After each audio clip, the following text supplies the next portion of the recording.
reached out, and I don't know, Keith, to the naked eye, and we're a long ways away. It looked like it deflected right off the top of his mitt. Yeah, definitely did, and he was right there. They give Dingler a double, not an error on bench, but he'll tell you, 98 out of 100 he catches it. That's just one of the 2 times. I mean, he glided back. He was all over it, just flat out missed it. And here you are in the first inning, nobody out. Second and third, Mets play the infield in. Colt Keith the batter, and he takes a called strike on the outside corner, 0-1. Now, if you were anywhere around our area today, the wind was really aggressive around 3, 4 o'clock. It has since died down, but still looking at the flags, they are blowing out rather aggressively towards right. That might have been a factor. The 0-1, swing and a miss at a fastball. And it's 0-2 to Keith, the designated hitter, who had 2 out of 3 last night before being removed for a pinch hitter. So some pressure early on Christian Scott with the Tigers threatening. Riley Green, a left-hand hitter, waiting on deck. The outfield playing Keith to pull. Middle infielders about 3/4 of the way up. Corners even with the bags. The 0-2, swung on and missed strike 3. He elevated the fastball at 97 and blew it by Keith, who frankly went after one out of the strike zone. That's just a poor at-bat with men in scoring position.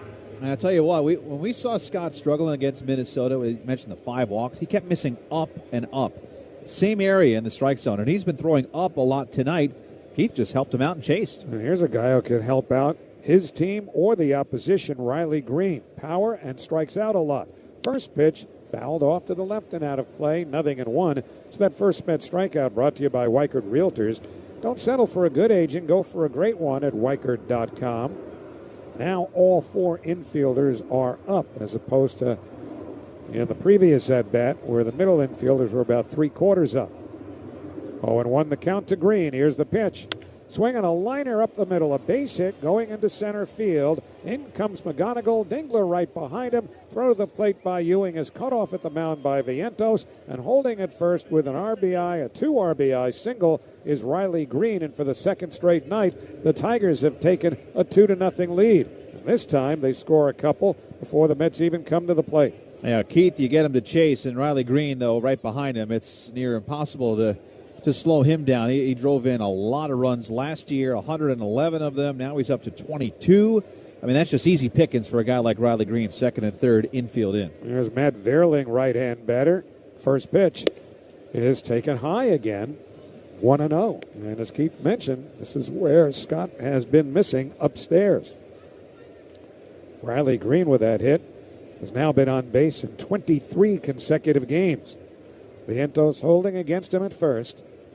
Scott comes set. Now the 1-0 pitch. And a check swing foul just off the handle of the bat of Verling. Ball rolls towards the backstop, and it's 1 ball and 1 strike. Remember last night, Freddie Peralta labored early. He threw 21 first-inning pitches. Scott is already up to 14 with 1 out and 2 runs home. Beatty is deep at third near the line against the right-hand batter. And the 1-1. High and tight again, bending him backwards, ball 2. So it's 2-1 to the former Notre Dame player, Matt Verling, with Wensiel Perez waiting on deck.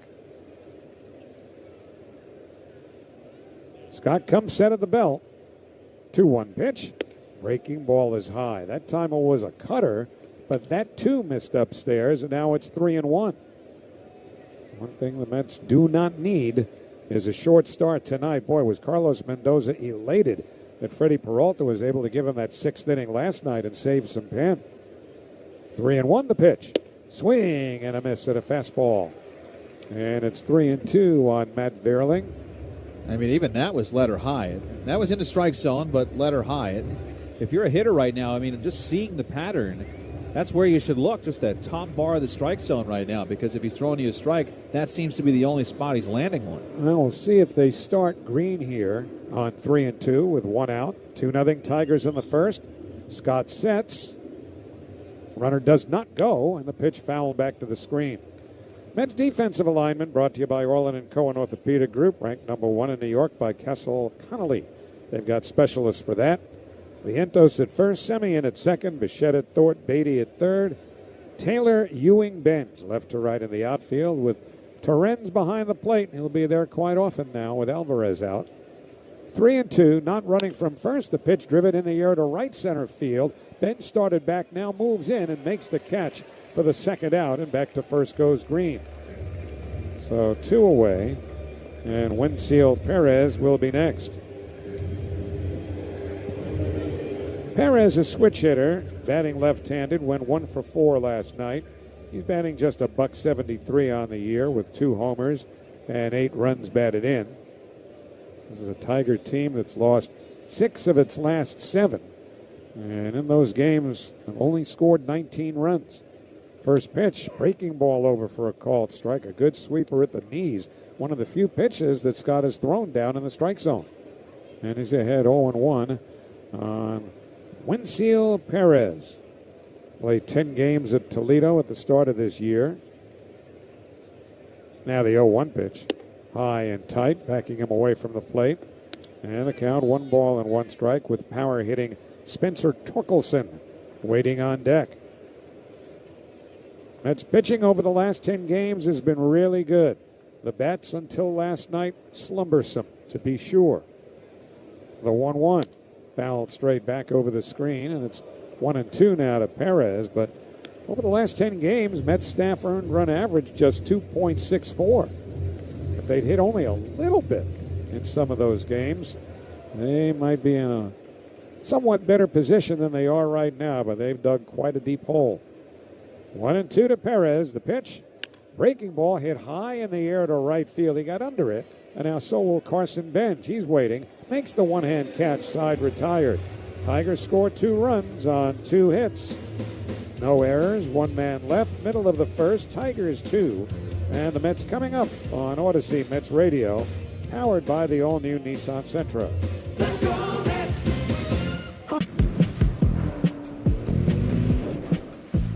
Choose to lean into it. Every Mazda is engineered to give you effortless control. I wake up. You gotta ask yourself, want to talk about the time you lived in the greatest city on earth, or still live in it? In the city where a matinee leads to 2 a.m. tacos, your New York era can last a lifetime. With 20 years of NYC know-how, Street Easy can help you become a forever New Yorker. Visit StreetEasy.com to buy or rent in NYC. Street Easy is an assumed name of Zillow Inc., which has licenses in all 50 states. Hey, baseball fans, it's game time. Gear up for the season with Key Food and their family of supermarkets.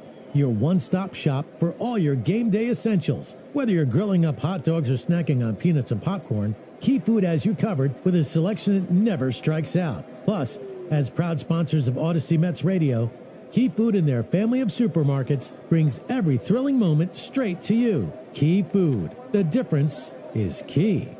In baseball, consistency is everything. With Red Pocket Mobile, premium 5G plans start at just $10 a month. And the rate stays locked in.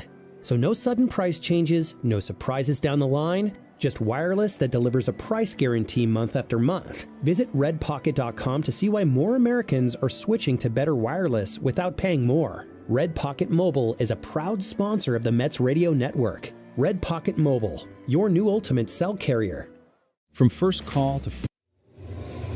Now we go to the last of the first inning. Tigers scored 2 in the top half. Now the Mets will face the veteran lefty Framber Valdez. This guy, what a piece of work. Facing Carson Bench to lead off, and the first pitch fastball is over at the knees, a called strike, and it's 0-1. For Valdez, it's his first start since what really is a ridiculous 5-game suspension that he received for intentionally hitting Trevor Story with a pitch last Monday against the Red Sox. The 0-1 missed inside, 1 ball and 1 strike. He'd allowed back-to-back homers to Wilson Contreras and Wilyer Abreu. That was in the 4th inning, and then he just threw one right to the back of Trevor Story. The bench is emptied, and Valdez, who was languishing at the back of the pack while everybody else was pushing and shoving. And here's the 1-1 to Bench. Dribbled foul to the right of home plate, 1-2.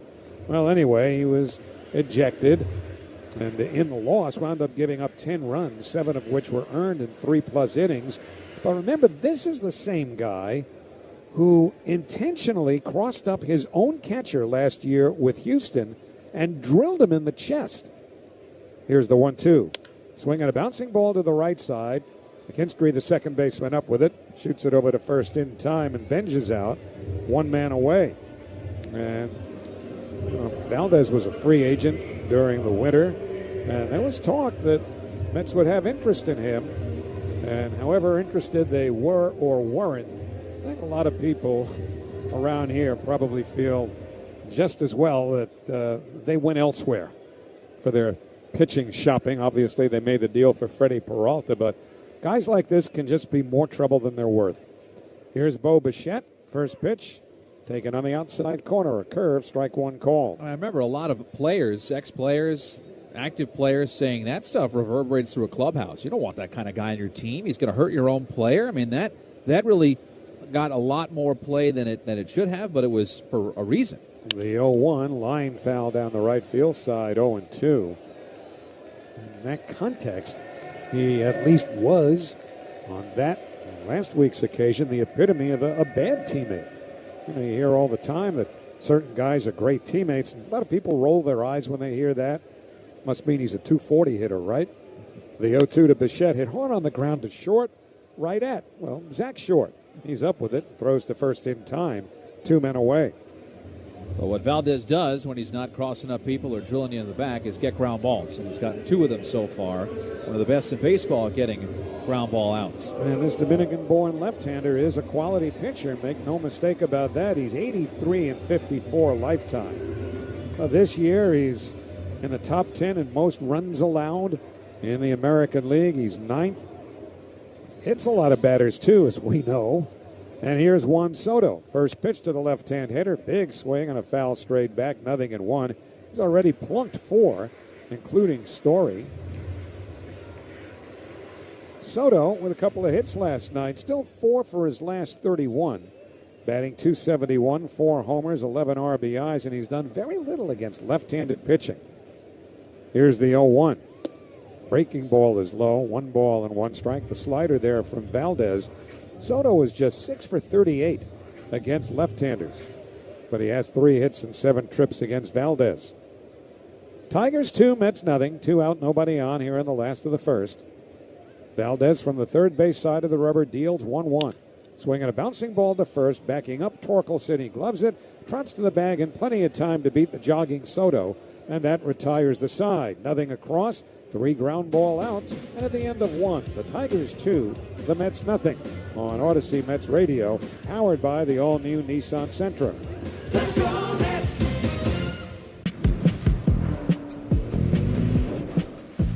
Choose to lean into it. Every Mazda is engineered to give you effortless control. I wake up. Hey, baseball fans, it's game time. Gear up for the season with Key Food and their family of supermarkets.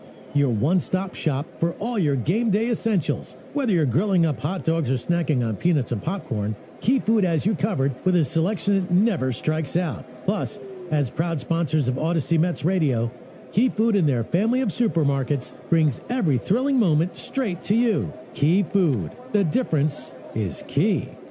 In baseball, great teams know one thing: smart defense wins championships. The same is true when it comes to protecting yourself. That's why more Americans are starting with Byrna Less Lethal. Byrna Less Lethal personal protection products are designed to stop an attacker for up to 40 minutes, giving you time to get to safety and call for help. Byrna is proudly American and hand-assembled in Fort Wayne, Indiana. Play smarter defense. Visit Byrna.com today. That's B-Y-R-N-A, Byrna.com. Purchase and shipping restrictions vary by state and municipality. Go to Byrna.com to check availability at your location. When you need help, you don't want to wait 9 innings.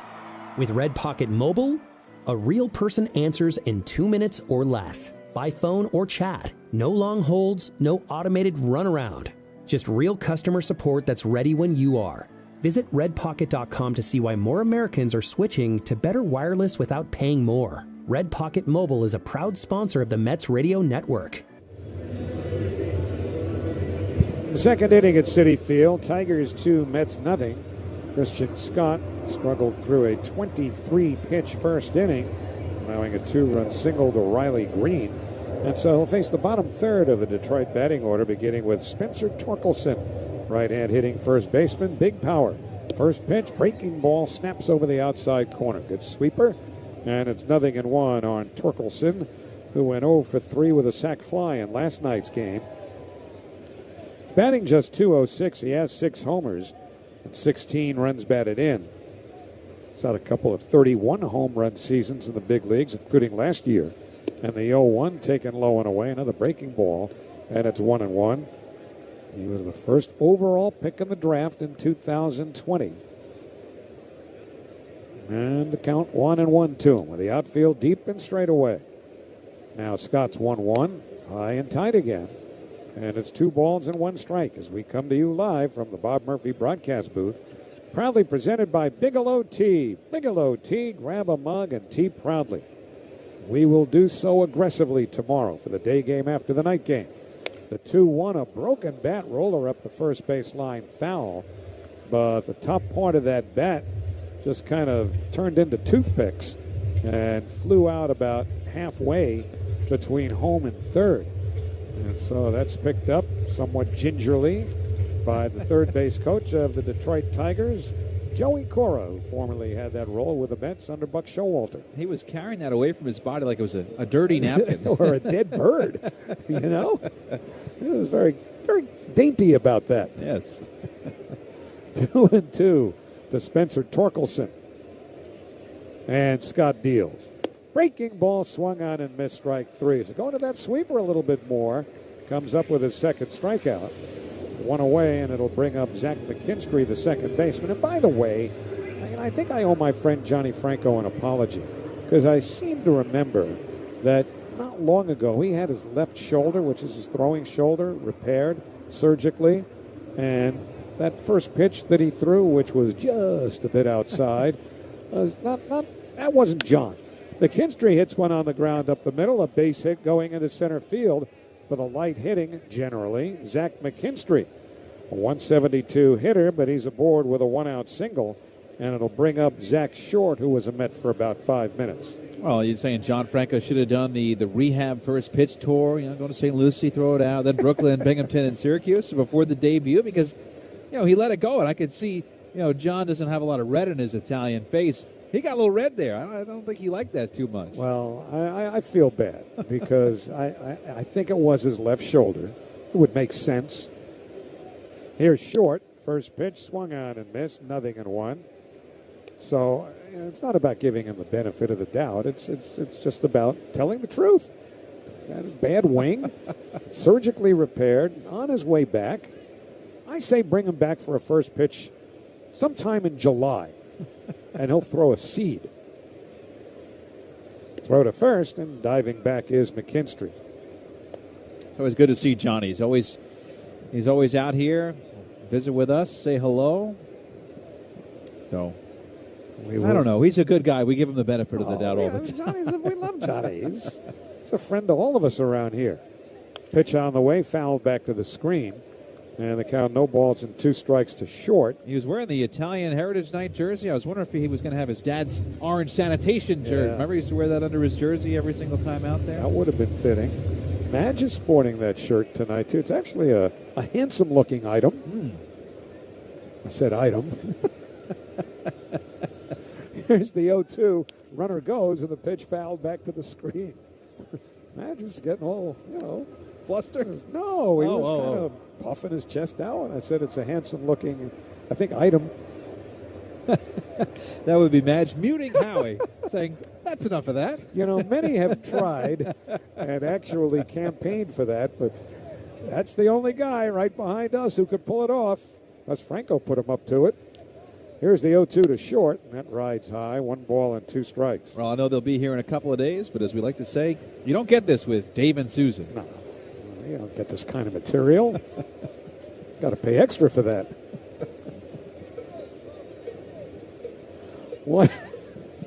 1-2 to Zach Short. 2-0 Tigers, 1 out. McKinstry the runner at first. We're in the second. Scott ready. The 1-2. McKinstry runs, and another foul ball off to the right. And that will settle into the seats downstairs behind first. So we'll look at a couple of scores sponsored by Nissan. Every Nissan's designed for people who refuse to settle for less. Visit NissanUSA.com or your local dealer. And turns out the Yankees, who are coming in here for the weekend, might have lost more than just a ball game this afternoon. Here's the 1-2 to short. Swing and another foul straight back downstairs. Orioles beat the Yankees 7-0. Kyle Bradish and 3 others combining on a one-hitter. The only hit, Jazz Chisholm Jr.'s 5th inning double, but Yankee starter Max Fried left the game after 3 innings with elbow soreness. Hold your breath. 1-2 to short, throw to first, and McKinstry dives back in. That is 2 disengagements as Scott has thrown over twice. McKinstry has been running, at least in one of these pitches, and there have been 6 of them so far with a 1-2 count on Zach Short. He's fighting them off. McKinstry runs again. The 1-2, foul back again. This time got a piece of a fastball and fouled it back. And McKinstry, all he could do is smile, turn, and kind of look up and stick his tongue out. He's gassed. He's pretty gassed from all this running to second base. He's probably saying to Zach, please, stop fouling it off. Just take a pitch. Whatever you do, a little help. Short with his 6th big league organization, played in 10 games with the Mets a couple of years ago.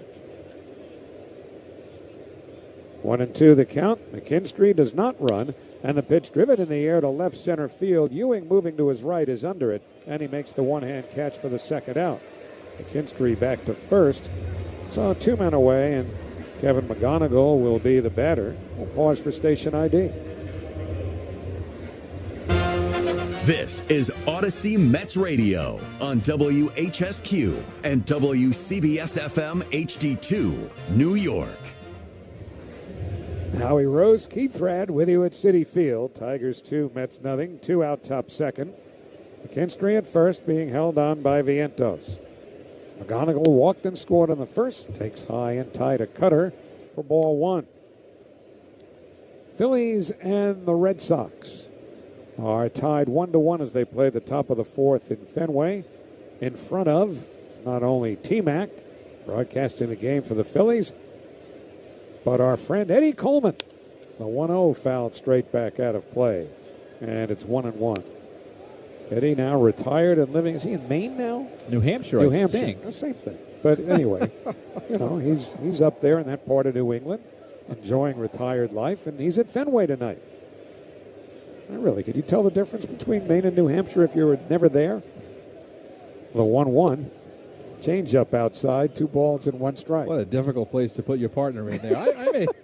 They may come find me, those people. I don't want to tick off Maine or New Hampshire. It's a long life ahead of me here. Flip a coin. 2-1 to McGonigal. Scott delivers. Fastball hit in the air, foul. Third base side, slicing towards the stands. Beatty over. Runs out of room as it skims the protective netting near the tarp. And it's 2 balls and 2 strikes on Kevin McGonigal from Media, Pennsylvania. There's a pretty good pitcher. Not a Hall of Famer or anything like that, but a pretty good pitcher. Quite a few years ago now. I'm sure everybody in the booth are going to point to the "You're living in the past man" sign. Lou Krause, who pitched for the A's, I believe was a coach for the A's in '73 when they played the Mets in the World Series. L.E.U. Krause. Throw to first, and diving back safely is McKinstry. But he was from Media, Pennsylvania. In case you're keeping score of those from Media, PA. East Coast, Central, West Coast? Same thing. It's Pennsylvania. Well, that one I could get on board with. 2-2 the count. We're making friends everywhere tonight. Here's the pitch with a runner going. A little looper behind third. It's going to fall into shallow left for a base hit. Taylor up with it. He'll flip into second as McKinstry, who was in motion on the pitch, goes first to third. And on at first with a bloop single is Kevin McGonigal. And now the Tigers, with runners at first and third, 2 out, will have Dylan Dingler coming to the plate. Now McGonigal, we have found out he's a tough cookie. He's as good as advertised. 21-year-old rookie who's done nothing but hit. He gets the 2 strikes here and still fights off a tough Scott pitch. So Justin Willard is going to go out there to talk to Scott, who's thrown 42 pitches And this is like deja vu all over again for Willard and the Mets. Remember, Freddie Peralta got through 2 innings last night, having given up 2 runs, but threw 53 pitches. Scott is at 42 pitches here with 1 out to go before the end of the second inning. The amazing thing was Peralta got through 6 last night, but usually when a pitcher throws this many early, they don't get as far as Peralta did last night, and so they'd love to get Christian Scott back into the dugout here. And on the other side of the ledger, the Tigers have Framber Valdez on the mound, who worked a very efficient 1-2-3 all ground ball first inning. And they would love to get some length out of him because their bullpen has been severely overworked lately. So here is Dingler now with runners at the corners. Used 5 relievers last night, the Tigers did. First pitch to Dingler is in tight on him, a fastball, 1 ball and no strikes. Last night, Peralta, by the time he got through the second inning, had thrown 48 pitches. Scott's next one will be number 44. Trying to keep this a 2-0 Tiger lead with 2 out, runners at the corners in the second inning. Here's the 1-0. Swinging a high fly ball to right center field, pretty deep. Back goes Ewing onto the track, makes the catch, and that retires the side. No runs, 2 hits, no errors, 2 left, and at the end of 2, or at least 1.5, it's the Tigers 2 and the Mets nothing on Odyssey Mets Radio, powered by the all-new Nissan Sentra. Let's go, Mets!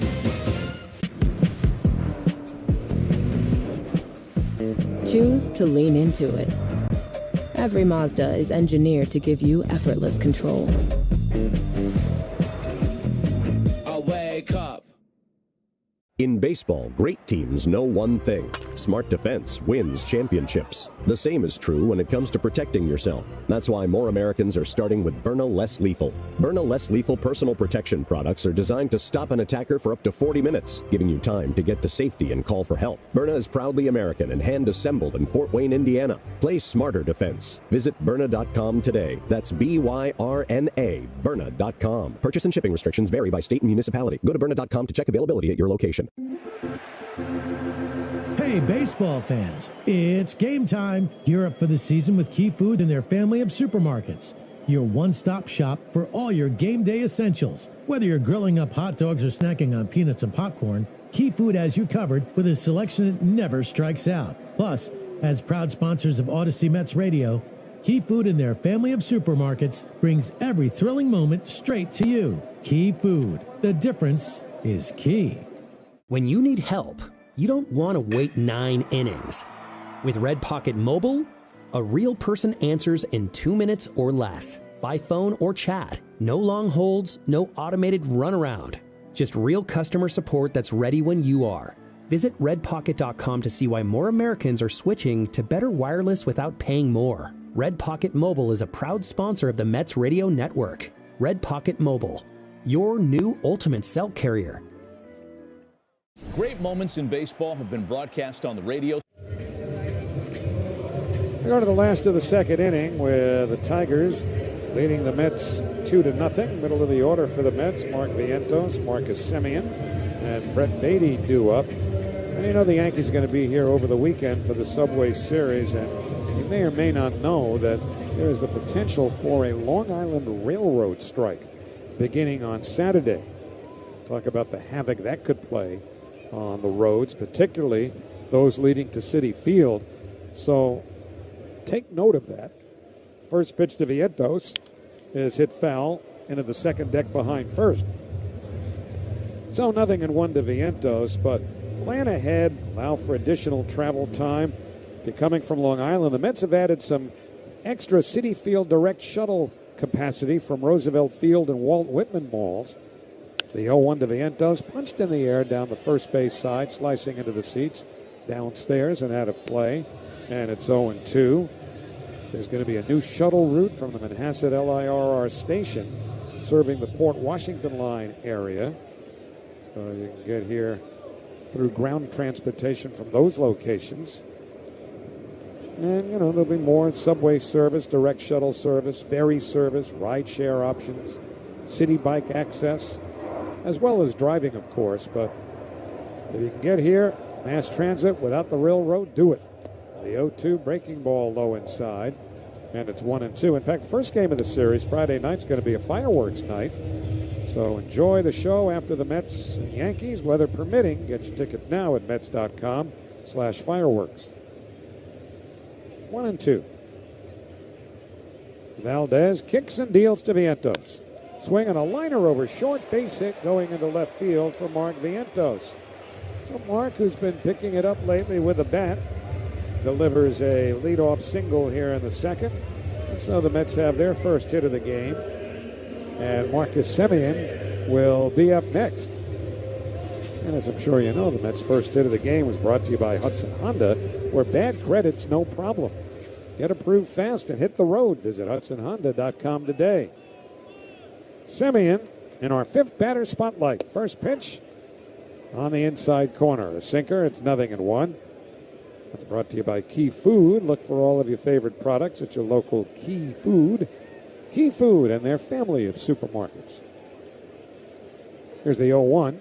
Semien swings and just fouls a curveball into the mitt of the catcher Dingler. And quickly it's 0-2 to Marcus Semien, who's seen plenty of Valdez. Gone 9 for 36 with a couple of home runs against the left-hander. Outfield straightaway. Here's the 0-2 pitch. Semien takes on the inside corner, a fastball, strike 3. Close pitch. He decides not to challenge this early in the game. With one out, Brett Beatty will be coming up. And that was quite the topic of conversation, Keith, that we had with Carlos Mendoza before the game tonight about the Mets need to be a little more judicious about how and when they take their challenges. Yeah, it's not that it's been selfish, but just poor timing. And you know that you're going to need him in clutch spots, high stress, late in games. Maybe it's 3-2 and you walk instead of strike out. Those moments, not randomly throughout the game. So here's Beatty, left on left. First pitch, line the other way, base hit, left center field for Beatty. Vientos hits second. He's on his way to third. The throw in from Vierling will go to second. So Vientos goes to third, and Beatty's aboard with a single to left. And now the Mets have runners at the corners, one out, and Tyrone Taylor coming up. Yeah, this lineup tonight definitely features some left-handed hitters against Valdez. You have Benj in there. You've got Ewing in there. And you got Beatty in there, left on left. A good job to go the other way. He had been just 3 for 15 against left-handed pitching. And so nice to keep that shoulder in and shoot it the other way. So the Mets with a threat now against Valdez. And here is Tyrone Taylor playing left field tonight. Obviously, he can play at a high level defensively in all three outfield positions. Batting just $197.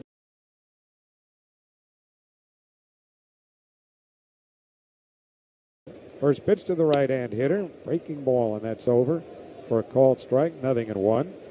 Taylor, 2 homers, 10 RBIs. A.J. Ewing, in the second day of his big league existence, is waiting on deck. Infield back, the 0-1. Check swing at a pitch down and in. It's called a ball, but immediately Dingler asks for a challenge. Well, the umpire actually just changed it to a strike, but he called it a strike, and now Carlos is barking at Junior Valentine. So he didn't do anything as soon as the pitch crossed, and that's where Dingler tapped his helmet, but then Valentine called it a strike. It almost looked like he took a beat. It seemed that way because when I saw Dingler tap of his helmet, there was no indication of strike from Junior Valentine. He's a Junior Valentine. The 0-2 pulled on the ground wide of third. Diving stop by McGonigal. Throws to second one. Return to throw to first is Wild. Goes off the facing of the Mets dugout. So Vientos scores from third. Beatty is forced at second 5-4. And with the play backed up, Tyrone Taylor only on at first base via a fielder's choice. No error. And the Mets are on the board. The Tigers' lead is now 2-1. Well, remember yesterday, McGonigal was playing shortstop. Almost turned an insane double play to get Alvarez at first base, but he was safe. This one was almost an insane double play, too. Diving to his left, on his belly, through to second. The McKinstry throw was wide, but we'll see if the Mets can add on here on a similar type play. And here's A.J. Ewing. Yeah, he had some quality at-bats apart from his triple last night. And the first pitch to the left-hand batter, taken to the knees, a called strike, 0-1.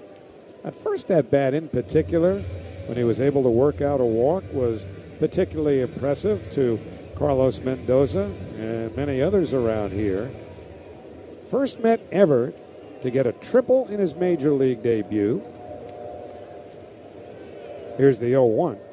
And that's low and away. 1 ball and 1 strike. First Met ever recorded triple in their big league debut, joining Leroy Stanton, Eric Kamak, and Marco Scutaro as the only Mets to have recorded a triple for their first career major league hit. Thanks to Elias for that one. Leroy Stanton turned into a pretty good power hitter. The 1-1 swung out and missed. 1 ball and 2 strikes on Ewing. Of course, Leroy Stanton was part of the deal with the then California Angels. Sent Nolan Ryan there. 1-2 pitch. The runner goes, and the breaking ball in there. Strike 3 called, and that retires the side. So Ewing caught looking at a slider, and the Mets are done in the second. They score a run on 2 hits. No errors. 1 man left. Second strikeout for Valdez. And at the end of 2, Tigers 2, Mets 1 on Odyssey Mets Radio, powered by the all-new Nissan Sentra. Let's go, Mets!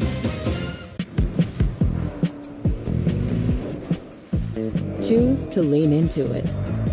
Every Mazda is engineered to give you effortless control.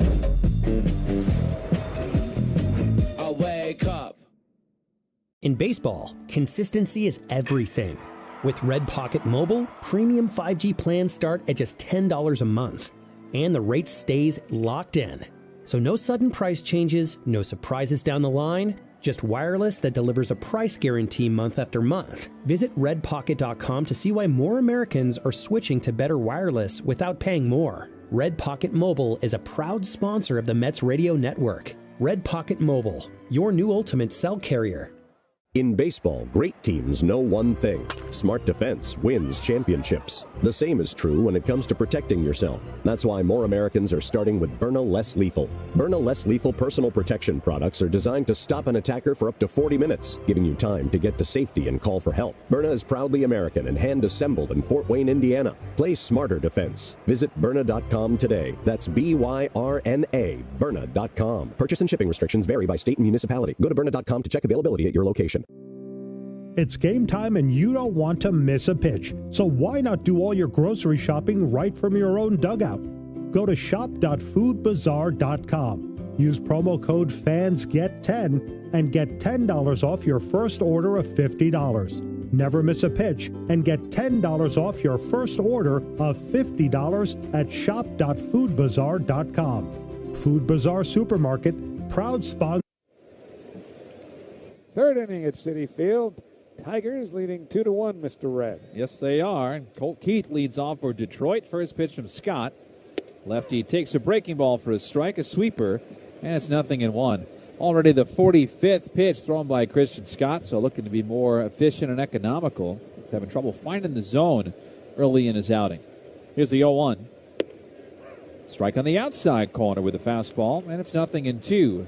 And Christian, when you talk to him, he is a self-imposed strike thrower, so when he's walking guys or he's simply falling behind, that's not his game. He'd rather live and die with you hitting his best stuff than him giving you base runners for free. But he's thrown 2 straight strikes to Keith to start this third inning. Infield back around to the right. Pitch. Fades outside with a split changeup, and it's 1-2. At least that's what the board said is a splitter. Although if you've ever looked up there, it's not exactly in line with the repertoire that a lot of these guys throw. 1-2. Lined over seconds, a base hit going into right field. Another hanger, and Keith rips it into right for a leadoff single. Remember last year when Griffin Canning was pitching, I remember Mets tweaked his repertoire, new guy coming over, and throwing a knuckle curve, and I said, Griffin, how's that knuckle curve coming along? And he goes, I don't throw a knuckle curve. And I go, that's interesting. Well, it seems like the board thinks you throw a knuckle curve. But these days, Christian Scott is throwing the kick change. He's ditched the splitters, so when it says splitter, it's supposed to say kick change. Here's Riley Green, who is the reason why Detroit is up.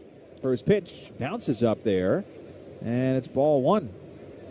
Green was batting second and third infield in the first inning, and just very easily ripped a single up the middle to drive in the first 2. Tigers have a 2-1 lead. The reason it got to second and third was from a misplayed double in right.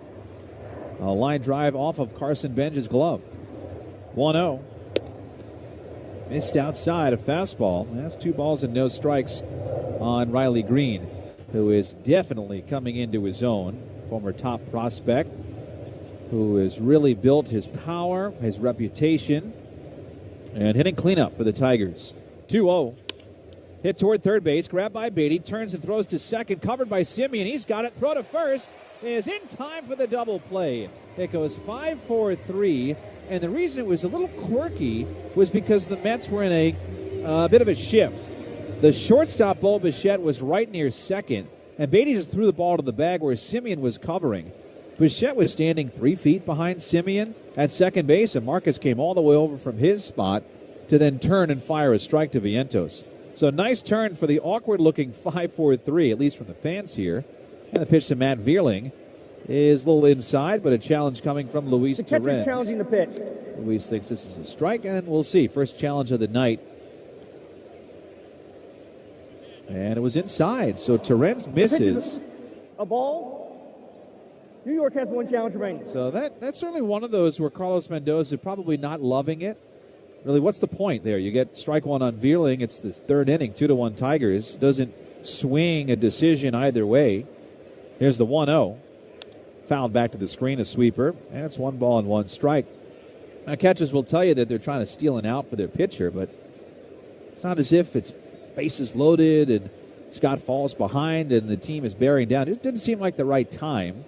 Mets are still trying to work out the science of when to use their challenges. Wind up in the 1-1. Strike over the outside corner, fastball, and it's 1-2.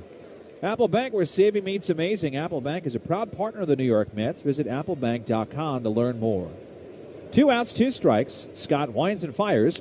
That pitch fouled back, 96-mile-an-hour fastball, and it stays 1-2 on Matt Vierling, who flew out to right his first time.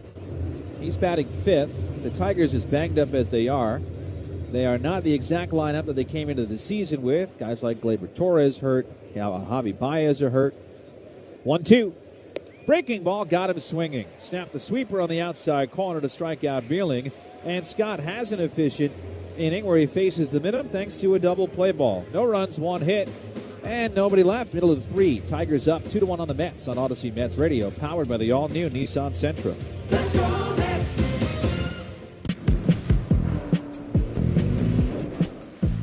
Choose to lean into it. Every Mazda is engineered to give you effortless control. I wake up. When you need help, you don't want to wait 9 innings. With Red Pocket Mobile, a real person answers in 2 minutes or less, by phone or chat. No long holds, no automated runaround. Just real customer support that's ready when you are. Visit redpocket.com to see why more Americans are switching to better wireless without paying more. Red Pocket Mobile is a proud sponsor of the Mets Radio Network. Red Pocket Mobile, your new ultimate cell carrier. In baseball, great teams know one thing: smart defense wins championships. The same is true when it comes to protecting yourself. That's why more Americans are starting with Byrna Less Lethal. Byrna Less Lethal personal protection products are designed to stop an attacker for up to 40 minutes, giving you time to get to safety and call for help. Byrna is proudly American and hand-assembled in Fort Wayne, Indiana. Play smarter defense. Visit Byrna.com today. That's Byrna, Byrna.com. Purchase and shipping restrictions vary by state and municipality. Go to Byrna.com to check availability at your location. It's game time and you don't want to miss a pitch. So why not do all your grocery shopping right from your own dugout? Go to shop.foodbazaar.com. Use promo code FANSGET10 and get $10 off your first order of $50. Never miss a pitch and get $10 off your first order of $50 at shop.foodbazaar.com. Food Bazaar Supermarket, proud sponsor of the Mets Radio Network.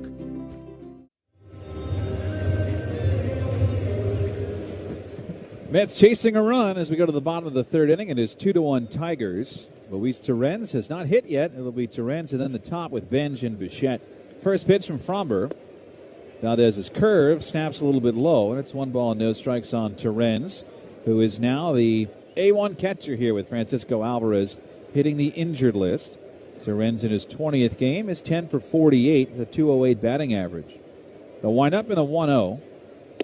Fastball right down the middle, a sinker strike, and it's 1-1. Now, Alvey hitting the injured list with the torn meniscus in his knee. It was interesting to hear today from Carlos Mendoza that they won't know the severity until the surgery is over. 1-1. Fouled into the mitt, and it's 1-2. I don't know if it's as bad as, okay, we've got him on the table, and here's the situation. We could do A, to get him back this year, or B, he might be out for a long time. Who knows what the case is, but they don't know the timetable yet on Alvarez. I'll spare you the details of the surgical table. The 1-2. Terens shoots it foul to the right, and it's out of play. But with Terens, something that's interesting that sometimes is a thing and sometimes it's not a thing. It's called catcher ERA. What is the ERA for the team when this guy's behind the plate, and what is the ERA when that guy's behind the plate? Well, with Terens, it is half of what Alvarez is. 1-2. Hit hard right side and past the diving McKinstry, a base hit rolling into right center field. Terens takes a big turn, but hangs on with a leadoff single. So the Mets have the tying man on to start the third. Now with Alvarez behind the plate, Mets pitching staff has pitched to a 4.64 ERA. And when Terens has been back there, it's 2.13. That is a drastic difference. Now forever, pitchers have loved throwing to Alvarez. But who knows what leads to things like that. So with Terens now playing more and more every day, we'll see if it keeps the Mets in a good spot. Pitch to Ben, shows bunt, pulls back, and takes low for ball one. That bunt prompted McGonigal to sprint in from third base. And so Benj pulled it back, and McGonigal will stay toes on the green grass at third. Terens a very small lead. Pitch to Ben, shows bunt again, pulls back, and this time takes a strike. And it's 1-1. Now on Alvarez, injury report brought to you by the Rothenberg Law Firm. If you're injured in an accident, the game plan is simple. Just go to injurylawyer.com. Hayden Segner is here, if you missed that news earlier, with Alvarez on the 10-day officially IL. Framber Valdez set. The 1-1. Benj shows bunt, pulls back, and takes low again. And it's 2 balls and a strike. And it certainly seems like Carson Benj wants to bunt. You've got Valdez, a lefty, who will release the ball and fall to the third base side. So if Benj can lay a bunt down with Torkelson holding the runner on it, bunting up the first base line, he could beat it out. 2-1, swinging away, grounds one right side, and that's past the dive of McKinstry, going into right. Terens hits second, sprinting his way to third. He's in without a throw. It's a hit for Benj to right field, and the Mets have a setup here of first and third and nobody out. So that beats the bunt for sure, and it sets the table for Bichette, Soto, and Vientos, who are coming up here to try to tie the game. Now for Benj, he's really come along. This is the second consecutive game he's hitting leadoff. Had 2 hits last night up there, and another guy facing a lefty. I think Carlos Mendoza's at a spot now in the season where he's going, let's just play the guys that are working. And Benj has been working. So now Bichette, who is 0 for 1, trying to bring in Terens from third and Benj from first. Pitch way outside. A curveball missed high. It's 1 ball and no strikes. Mets have scored a run. That was the last inning when Tyrone Taylor hit an RBI fielder's choice. Mets' first run of the game, sponsored by Slomin's. Call or visit ac.slomans.com for the best pricing on Central AC. Valdez plants that cleat on the third base side of the rubber and comes set. 1-0 on Bichette. Pitch. Swinging a number toward first. Here comes the runner. Torkelson charges, throws home. The tag, the slide. Terens is out. He was running on contact, and he is thrown out of the plate. The bench goes to second. Bichette safe at first on the fielder's choice. That worked perfectly for Spencer Torkelson. It was a little number to the right of the mound. He charged in and just stayed on target moving forward to get the out of the plate. The guys coming up, a little risky to be going on contact there, especially this early in the game. The ball was not hit hard, but Torkelson, where he was positioned, was able to get to it quickly enough, and there was no contest at the plate as Terens was out easily. A bad place to make the first out of an inning, to be sure. Well, now you have first and second, 1 out. Soto is up. Soto struggling, but always 1 swing away. Pitch. Missed outside. Valdez's sinker down and out. That's 1 ball and no strikes. So Bichette, who's on at first base, still struggling. He is 8 for his last 42. And a guy who is known for hitting with runners in scoring position has just not quite done it. in his first year with the Mets. Bench at second, good speed. Pitch. Soto takes outside. That's a sinker, and it's 2 balls and no strikes. Soto grounded out to Torkelson at first. He is 0 for 1. And now 3 for 8 with 3 walks. Lifetime against Framber Valdez, who spent 8 years with the Houston Astros. First year with Detroit. 2-0. Swinging a ground ball pulled foul to the right. Might have hit Soto in the foot. He goes hobbling all the way over toward the first base Met dugout. He's still going toward the dugout.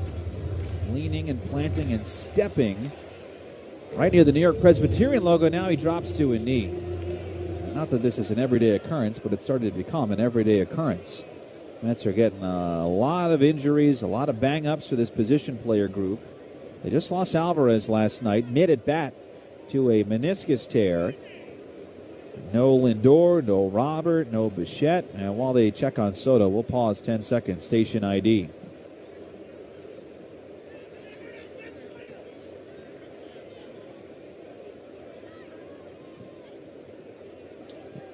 Well, they're looking at Soto here. His right foot, that's the front foot where it looked like he fouled the ball off, underneath the shin guard that has the patented Soto Shuffle Stare logo. SNY showing us a close-up. He also has a foot guard.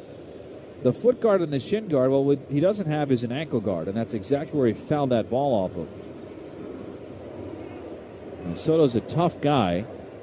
There are a couple, he's going to hobble his way back now and get a hand from the crowd, gritting his teeth. And he's walking gingerly back to that lefty batter's box. Even though Soto is a big, tough, strong guy, and every once in a while he'll give you a freak out. Remember in Colorado, he would hurt his wrist, shaking his wrist out, stayed in the game, everything fine. He'll swing hard and straighten his back out, and you're going, oh boy, here we go again. And he hangs in there, and that one brought him down to a knee outside of the first base dugout. So he's back in, still kind of kicking that leg up, trying to get the blood flow down there. Bottom 3, 2-1 Tigers. Mets have first and second and 1 out. 2-1 on Soto, who waits. Valdez sets. A look at second. Now the pitch. Swinging a high pop foul backing out of play. And it is 2-2. It was a big swing, and just watching his follow through, he didn't appear to be particularly uncomfortable, but couldn't see his facial expression to tell whether he winced or not. But at least maintained his balance in the batter's box, and the leg didn't cave on him from however much pain there might be. He's going to take his time before the 2-2. This is where usually Soto with 2 strikes, he's still kicking that leg out. He will widen out and choke up. Yes, kids, choking up is still cool. Chokes up on that bat. Sits low in that stance, even wider now. 2-2 with 1 out. Runners lead first and second. Pitch, runners go, and the pitch is fouled off and held by the catcher for strike 3. No throw to the base at third, where Benj steals third. Bichette stayed at first, so Soto strikes out for the second out. But now it's first and third with Vientos coming up. Soto walking very slowly back into the Mets dugout. Obviously, that will bear some scrutiny. We'll assume that he'll take his position in the outfield. Actually, he's DHing tonight, right? So he's got a little more time to go get it treated if he needs to. Well, Mets, and Soto just threw his helmet down as he got to the end of the bench. Here's Vientos, first and the third, 2 outs. Pitch. Swinging a high fly ball, center field. Veerling back. He's onto the track. Backpedaling, makes the catch a foot shy of the wall in deep right center field by that open area to the left of the visitors' bullpen. The park held it, and Vientos flies out. The Mets get nothing out of that inning. No runs, 2 hits, and 2 left. To the fourth, Tigers 2, Mets 1 on Odyssey Mets Radio, powered by the all-new Nissan Sentra. Let's go, Mets!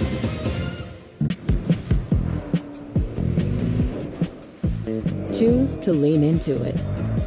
Every Mazda is engineered to give you effortless control. I wake up. In baseball, consistency is everything. With Red Pocket Mobile, premium 5G plans start at just $10 a month. And the rate stays locked in. So no sudden price changes, no surprises down the line, Just wireless that delivers a price guarantee month after month. Visit redpocket.com to see why more Americans are switching to better wireless without paying more. Red Pocket Mobile is a proud sponsor of the Mets Radio Network. Red Pocket Mobile, your new ultimate cell carrier. Hey, baseball fans, it's game time. Gear up for the season with Key Food and their family of supermarkets. Your one-stop shop for all your game day essentials. Whether you're grilling up hot dogs or snacking on peanuts and popcorn, Key Food has you covered with a selection that never strikes out. Plus, as proud sponsors of Odyssey Mets Radio, Key Food and their family of supermarkets brings every thrilling moment straight to you. Key Food. The difference is key. In baseball, great teams know one thing. Smart defense wins championships. The same is true when it comes to protecting yourself. That's why more Americans are starting with Byrna Less Lethal. Byrna Less Lethal personal protection products are designed to stop an attacker for up to 40 minutes, giving you time to get to safety and call for help. Byrna is proudly American and hand-assembled in Fort Wayne, Indiana. Play smarter defense. Visit Byrna.com today. That's BYRNA. Fourth inning brought to you by Cars for Kids, 877 Cars for Kids. That's Cars with a K to donate your car today. 2-1 Tigers. Christian Scott's first pitch to Wenzel Perez spins in for a strike, and it's 0-1. Top of the fourth, it is the Newsday inning, and we're joined tonight by Roger Rubin. Here's the 0-1. Perez rips it in the air toward the right field pole, but he pulled it foul, and it's 0-2. Hello, sir. How are you? Greetings. Good evening. I am well. And you? Good. It is Perez, Torkelson, and McKinstry due up here for the Tigers. I am not injured. It's early. Well, we'll see how this goes. Well, there are a lot of people for the Mets that are injured. Scott's 0-2. Perez cuts and misses late on the fastball. So strikeout number 4 for Christian Scott. One away. It'll bring up Spencer Torkelson. Of course, the Mets just lost Francisco Alvarez to a meniscus tear, and I know that's something that you were certainly interested in finding out with Carlos Mendoza. What are your thoughts here as Alvy hits the IL?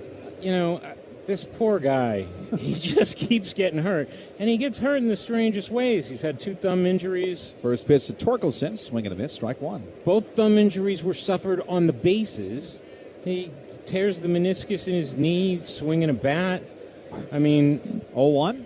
Fouled back, 0-2. There was a time in 2022 when he was the number 1 prospect in all of baseball. And, he hasn't been able to stay on the field and produce. It's tough. It's a big part of his story as a big leaguer, because when I had him in the minor leagues, he was the number 1 prospect. 0-2, it misses high. 1 ball and 2 strikes. He's maxed out, played 100-plus games just twice. Yeah. So, yeah, he's played, I actually just did the math on this moments ago. That's prepared. We don't do a lot of math up here. You don't have to worry about it. The 1-2 missed inside, 2 balls and 2 strikes. In 24, 25, and 26, the Mets have played, going into this game, 365 games, and he's appeared in only 210. And he's supposed to be a big part of the future. 2-2.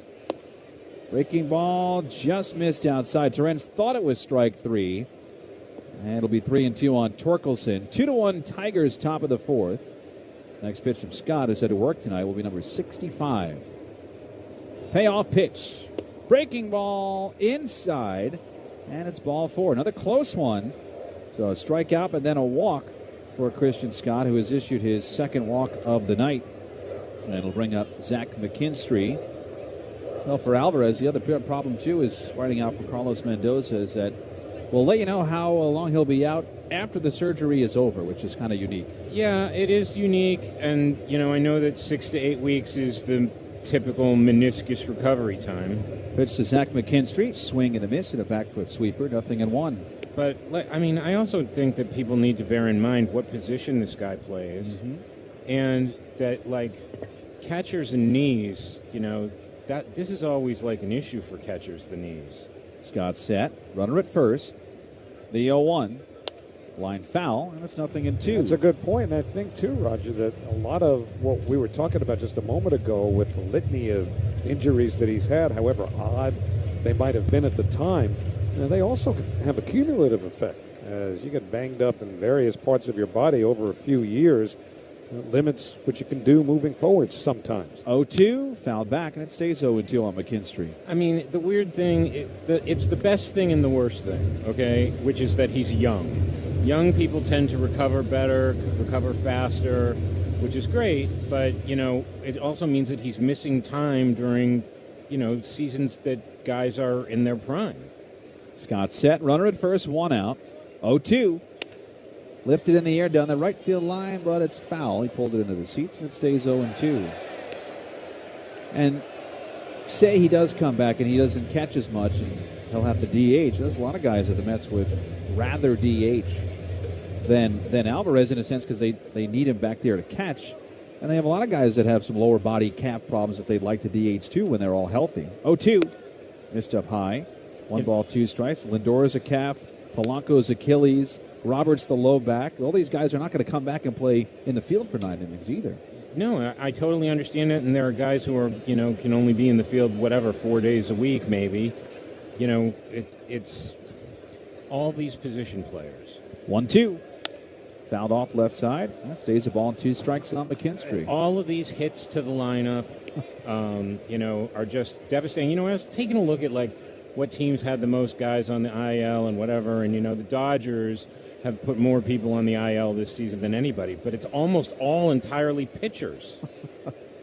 Runner at first, 1 out. 2-1 Tigers in the fourth. 1-2.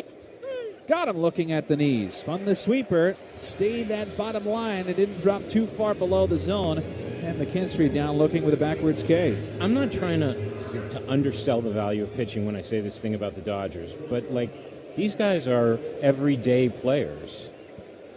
Look at the Dodgers, what they did last year. They were using bullpen games in the postseason, in the World Series. Pitch to Zach Short, breaking ball outside, ball 1. And speaking of injured Mets pitchers, Kodai Senga threw a bullpen today, and you ask around, what would you think, or any impressions, and everybody just shrugs their shoulders and go, well, it's Senga, so you never know.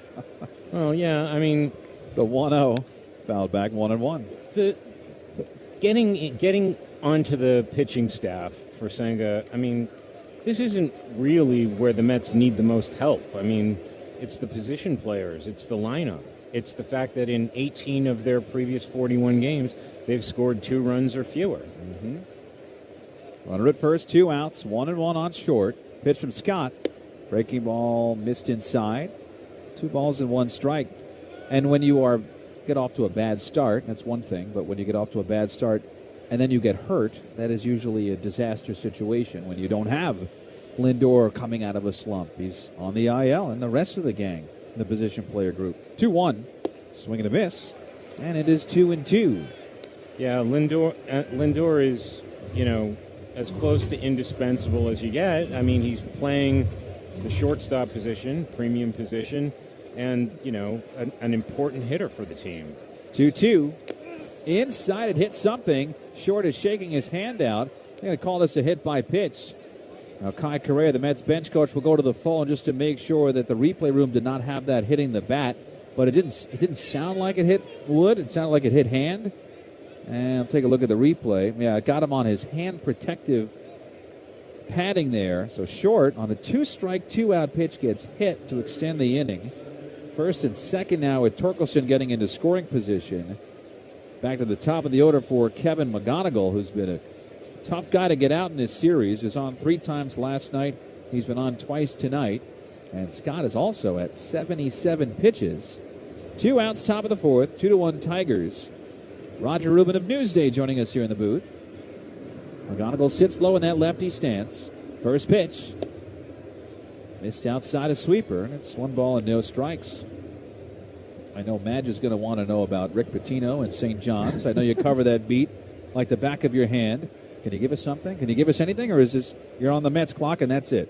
Here's the 1-0. McGonigal takes a strike in the outside corner, 1-1. I think St. John's is going to have another really good season. They've taken a very interesting route. They have already brought in 4 guys who are international background, played professionally. 1-1, ground ball hit toward first, grabbed by Vientos, flips to Scott, covering in time to get out of the inning. Saved you from your full St. John's right there.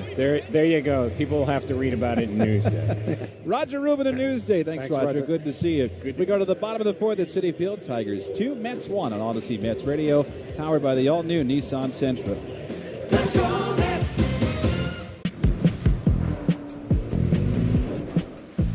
Choose to lean into it.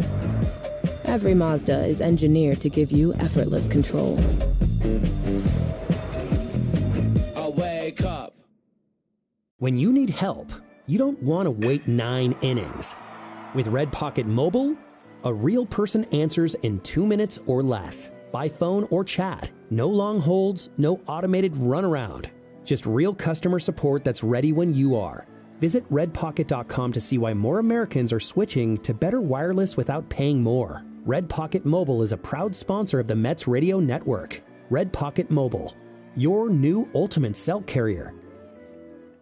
In baseball, great teams know one thing: smart defense wins championships. The same is true when it comes to protecting yourself. That's why more Americans are starting with Byrna Less Lethal. Byrna Less Lethal personal protection products are designed to stop an attacker for up to 40 minutes, giving you time to get to safety and call for help. Byrna is proudly American and hand-assembled in Fort Wayne, Indiana. Play smarter defense. Visit Byrna.com today. That's BYRNA, Byrna.com. Purchase and shipping restrictions vary by state and municipality. Go to Byrna.com to check availability at your location. Hey, baseball fans, it's game time. Gear up for the season with Key Food and their family of supermarkets. Your one-stop shop for all your game day essentials. Whether you're grilling up hot dogs or snacking on peanuts and popcorn, Key Food has you covered with a selection that never strikes out. Plus, as proud sponsors of Odyssey Mets Radio, Key Food and their family of supermarkets brings every thrilling moment straight to you. Key Food. The difference is key. Bottom of the fourth inning at Citi Field. Detroit still ahead 2-1. Marcus Semien, Brett Beatty, Tyrone Taylor against Framber Valdez. Pitch to Semien. Marcus takes a little bit low with a changeup. That's 1 ball and no strikes. Well, Mets have had some chances. Did score a run in the second inning, but that third inning they really had a chance. Luis Torrens was thrown out at the plate, running on contact on a ground ball to first. 1-0. Breaking ball snaps over the outside corner, called strike. And it's 1-1. Well, after Torrens got thrown out, the Mets ended up with first and second and 1 out. Soto struck out. Vientos flew out, and that was it. 1-1. Semien lines one towards short. A leaping catch to his left by Zach Short to take away a base hit. It was 83 miles an hour off the bat, so it was quick because it was hit right to the shortstop. And Short had to move on it, had a little knuckle to it, and Zach got up. Diagonal grab to his left towards center field, and he made the catch for the first out. And Zach Short, former Met, played 10 games in 2024 with the Mets. Here's Beatty left on left. Pitch. Brett swings over a slider. That's 0-1 as we come to you live from the Bob Murphy broadcast booth. Proudly presented by Bigelow Tea. Bigelow Tea, grab a mug and tea proudly.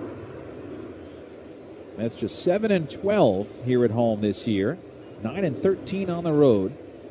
The windup, but time called by Beatty. Valdez had already started his windup. That was very interesting from Junior Valentine. Oh, look out, Junior. He might drill you. I was going to say, not a guy you want to get on his bad side. I hope Dingler doesn't pull the glove down at the last second. I don't think he will, but you never know. Here's the 0-1 to Beatty. And it's hit on the ground to second base. McKinstry charges, reaches down to grab it. Underhand flip to first. Just in the nick of time to get Beatty. What was he playing, horseshoes? I mean, that was awfully close by McKinstry. As Beatty was going down the line quickly, but 2 up and 2 down. And Tyrone Taylor coming up. Because it was a very soft, underhanded toss. And that takes time when you got somebody flying down the line. McKinstry makes the play. Here's Taylor, who knocked in the Mets' only run. They're down 2-1, bottom of the fourth. He hit a potential double play ball to third and then beat it out, and a run scored. A right-hand hitter. Valdez down the hill deals. Misses low for ball 1. Scoreboard update brought to you by the New York Lottery. Gambling problem? Call 1-877-8-HOPE-NY or text HOPE-NY. Shota Imanaga and the Cubs taking on Atlanta. No score, bottom of the fourth. J.R. Ritchie pitching for the Braves. The windup and the 1-0. Breaking ball a little bit low. 2 balls and no strikes. I meant to send this to you because, of course, we're not with each other when Bobby Cox passed away and all the stories coming out about him. That you see our buddy Frenchie, Jeff Francoeur's story about playing golf with Tiger and Bobby Cox telling him in a spring training game, "I gotcha." 2-0 is pulled down the third baseline foul. It's 2-1. Basically, the long and short of it with 2 outs here is that Frenchie went to Bobby and said, "Listen, I know it's spring training, but I want to play with Tiger Woods. He's invited me to play." And Bobby said, "You're in the game today. Ground out, get to first, and hold your ankle, and I'll take you out of the game." The 2-1, swing and a miss, 2-2. So sure enough, Frenchie grounds out. He gets to first, rubs his ankle, jogs out of the game.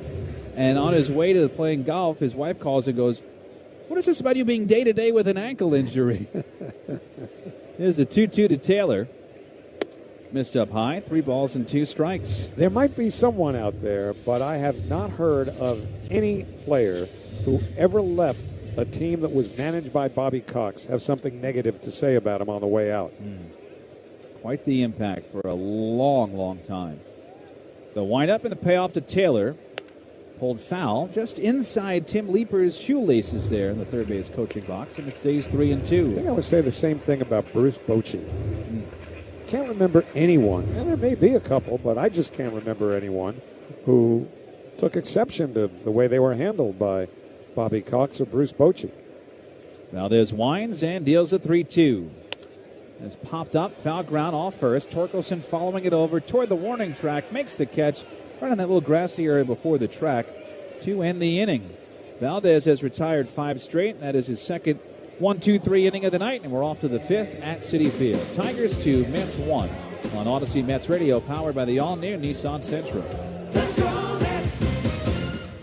In baseball, great teams know one thing. Smart defense wins championships. The same is true when it comes to protecting yourself. That's why more Americans are starting with Byrna Less Lethal. Byrna Less Lethal personal protection products are designed to stop an attacker for up to 40 minutes, giving you time to get to safety and call for help. Byrna is proudly American and hand-assembled in Fort Wayne, Indiana. Play smarter defense. Visit Byrna.com today. That's Byrna, Byrna.com. Purchase and shipping restrictions vary by state and municipality. Go to Byrna.com to check availability at your location. In baseball, matchups matter. And with Red Pocket Mobile, you get to make the call. Red Pocket Mobile gives you a choice of access on 3 major 5G networks, so you can choose the signal that works best wherever you go. Whether you're at the ballpark, the city, or traveling across the country, Red Pocket Mobile has you covered. Visit redpocket.com to see why more Americans are switching to better wireless without paying more. Red Pocket Mobile is a proud sponsor of the Mets Radio Network. Red Pocket Mobile, your new ultimate cell carrier. Hey, baseball fans, it's game time. Gear up for the season with Key Food and their family of supermarkets.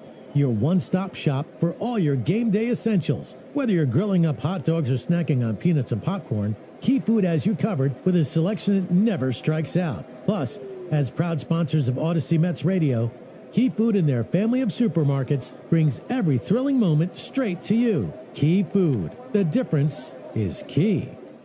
Great moments in baseball have been broadcast on the radio since 1921.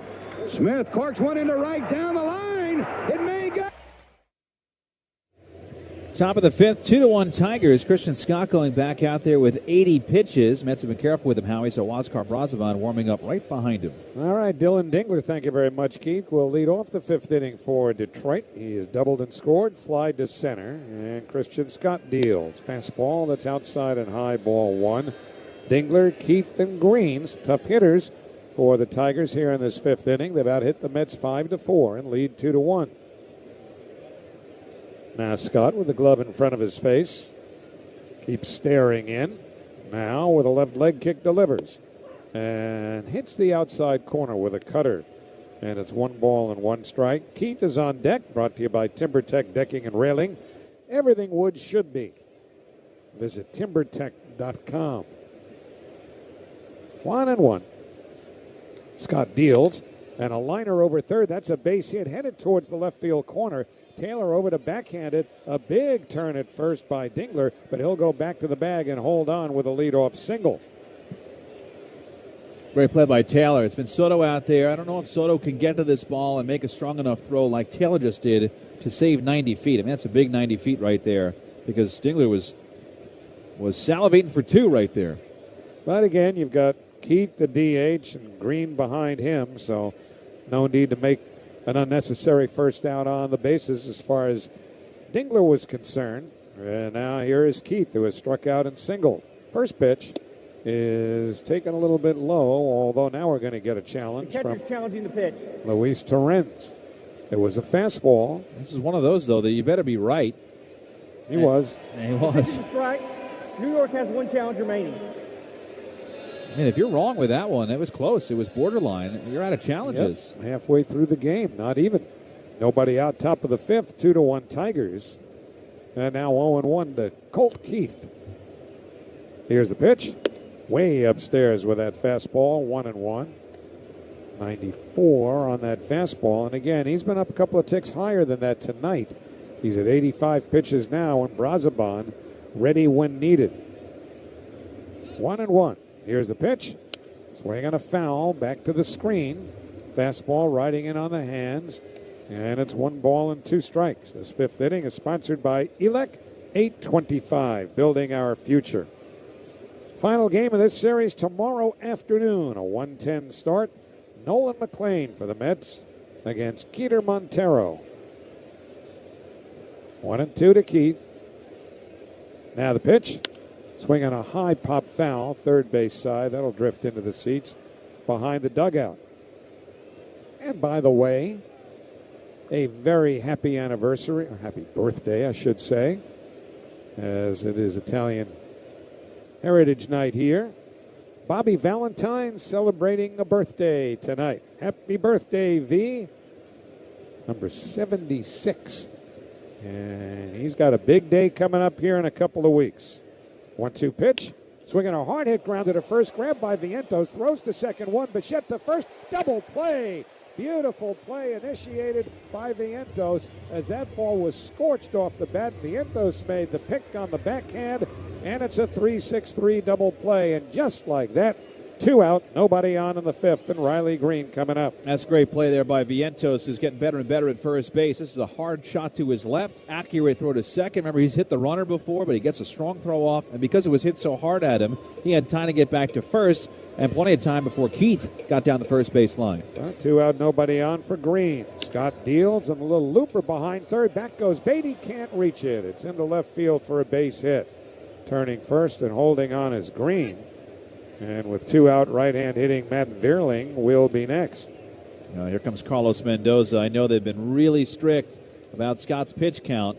89, and they're going to go to Brazoban here. So, with the Mets trailing 2-1, this call to the bullpen is brought to you by Red Pocket Mobile. Visit redpocket.com to see why more Americans are switching to better wireless while also paying less.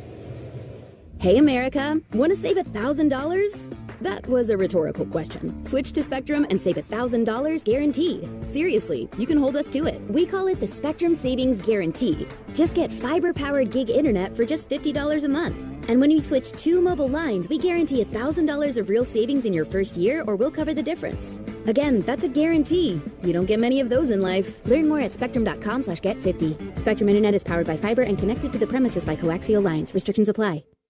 Sal Licata here for CertaPro Painters. You know, my home is a happy place, especially when my wife is satisfied. And that's not always an easy thing for me to achieve. But my friends at CertaPro Painters, they had no such problems. Big jobs or small, the good folks at CertaPro Painters are at your service. If you've been putting off a painting project, give them a call now at 1-800-GO-CERTA. That's CERTA with a C, and you'll see exactly what I mean. 1-800-GO-CERTA. Call CertaPro Painters today and get a no-nonsense free estimate on a professional job that you'll be happy with for years to come. Each CertaPro Painters business is independently owned and operated right here in our community. Schedule your free estimate online at CertaPro.com. Hi, New York baseball fans. Howie Rose here.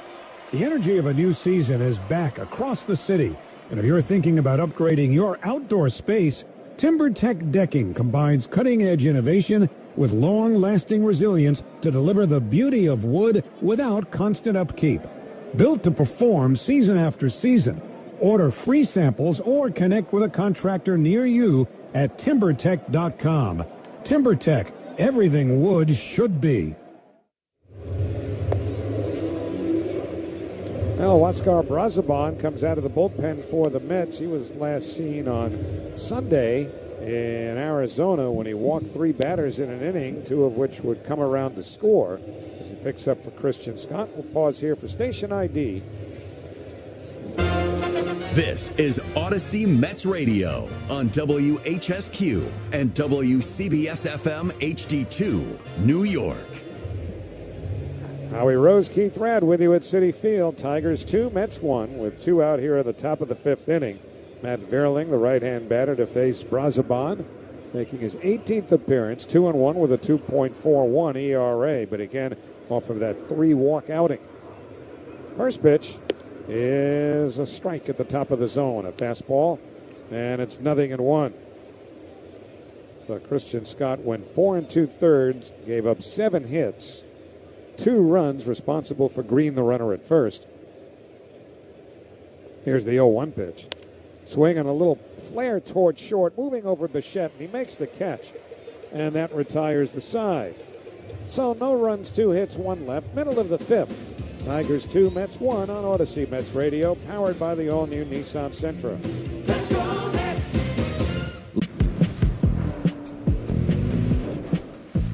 Choose to lean into it. Every Mazda is engineered to give you effortless control.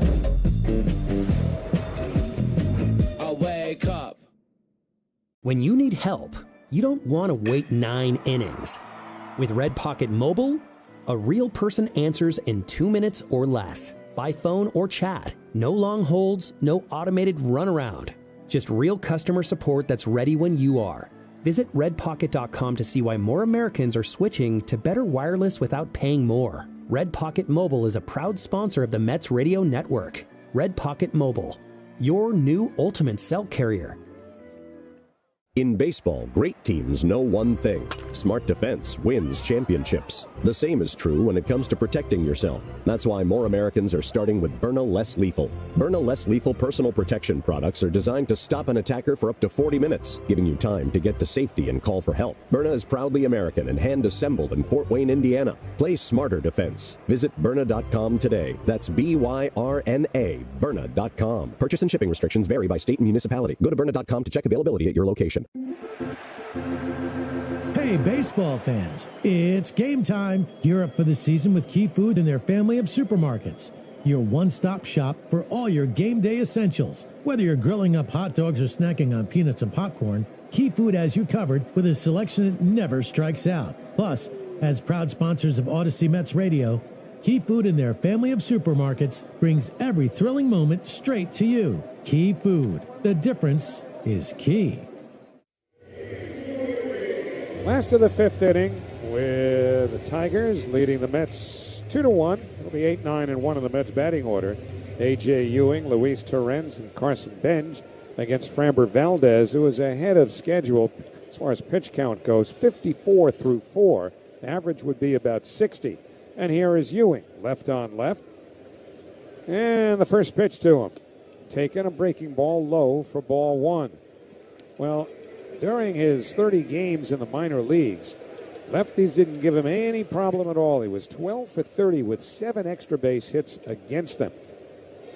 And here's the 1-0 on the way. Swing and a miss at a sinker. 1 ball and 1 strike. So Ewing is leading off the inning here, and that is where he probably will best profile as a hitter at the top of the batting order. Carson Benj has been okay up there. The 1-1, fastball high, 2-1. Not that Benj has had a whole lot of games up there. Last night he started. It was only his 4th game hitting leadoff, but he had 2 hits last night. And tonight, Benj with a single and a stolen base. He's up 3rd in this inning. 2-1 pitch. Ewing takes outside a slider, and it's 3-1. And remember the stolen base threat that A.J. Ewing is if he reaches base. 70 steals last year, 17 in 30 games in the minors this year. Here's the 3-1 pitch. That's a strike at the knees, 3-2. That's all something that Carlos Mendoza was talking about before the game, too. How selective he's been, even ahead in the count. I say he's been, not just last night, of course, but over those minor league games that he played. Here's the 3-2. Swing on a chopper foul straight down at home plate. Might have caught him just on the foot a little bit, but no worse for wear. Well, even so, you just talked about how efficient Valdez has been. 54 pitches. There's 6 pitches right here, right now. That's 10% of what he's thrown so far. And that's good. That's what you want. You want him to fight and battle. And we talked about that so much, about how the Mets lineup was supposed to fight and battle. And we're seeing Ewing do that back-to-back nights here. And it's all designed to get Valdez out of the game as early as possible. Here's the payoff pitch. Inside, ball 4, so he's drawn the walk. And we'll see if he puts the wheels to work now. The number 9 hitter, Luis Torrens, coming up. But about the Tigers' bullpen, they have thrown 49 1/3 innings over the last 8 games. That's well over 6 innings per game from the bullpen. That's just not sustainable. Now they're out. They're out some big pitchers. Tarek Skubal is out. Justin Verlander's out. Reese Olson. So they'll have to use that pen a lot. Now Valdez a lefty, but he doesn't hold runners all that well. The throw to first, and Ewing is back. In fact, he has allowed 7 stolen bases when he's been on the mound. And that is 3rd most in the American League, which is unusual for a left-hander. Ewing, decent-sized lead. Bluffs doesn't go. Torrens squares, pulls it back. Takes a sinker for a ball inside, 1-0. First Mets walk of the game was presented by Emu Health, official pediatric dental partner of the New York Mets Radio Network. Emu Health, move forward. We'll see if Ewing tries to do just that. Valdez to the belt, pitch. And Torrens takes a strike. Now the sinker on the inner half, and it's 1-1. Tim Leeper whacking the helmet, the chest, the arms, the elbow, pulling at his ear, sending the signs out all over the place here. Careful whacking that helmet. They'll think it's a challenge. 1-1 the count. Quick throw to first, but diving back safely is Ewing. That's 2 disengagements. Now Ewing can stretch the lead out perhaps a little more aggressively. Although that was a pretty good move by Valdez. Not always on the pitcher, of course. 1-1 the count. Torrens squares the pitch, pulls back, takes outside, 2 balls and 1 strike, and now it looks like Dingler wants to challenge. Challenging the pitch. So we wait in suspended animation as the video board shows us that it was a strike. Pitch is a strike. And that whole ball, that entire ball was in the strike zone. Junior, what happened on that one? What are you doing, Junior? So 1-2 to Torrens. Dingler might have given himself a headache, patting as aggressively as he did. The whole ball was in the strike zone. 1-2, now the pitch. Breaking ball in the dirt, nice stop there by Dingler, who won the Gold Glove last year behind the plate in the American League. And it's 2-2 to Luis Torrens, who was a Gold Glove finalist in the National League, and that is something somewhat unusual for a backup catcher, but he's that good. 2-2, now the pitch. Swinging a bouncer to the right side to his left. McKinstry up with it, throws to second in time to get Torrens as Ewing slides into second. So one way or the other, they get the runner over. Torrens hitting to the right side. And back to the top of the order now, and Carson Bench. Now, it certainly would have been nice to get him to second base. And again, you can't say, well, if he was at second and hit a ground ball to second, he would have been at third, because you don't know how the at-bat would have gone with him at second base. But you'd rather have him there than not. So here's Benj, 1 out of 2, left on left. First pitch. Breaking ball is over for a called strike, 0-1. Tigers led 2-0. Mets trim the lead with 1 in the second. That's where we are right now. Azek exteriors. Wood rots. Azek trim does not. 0-1. Pitch to Benj. That's on the outside corner. Fastball at 95. And it's 0-2. The Mets right fielder is averaged now up to 220. Remember, it was 136 over his first 21 games. So 0-2 the count. Here's pitch.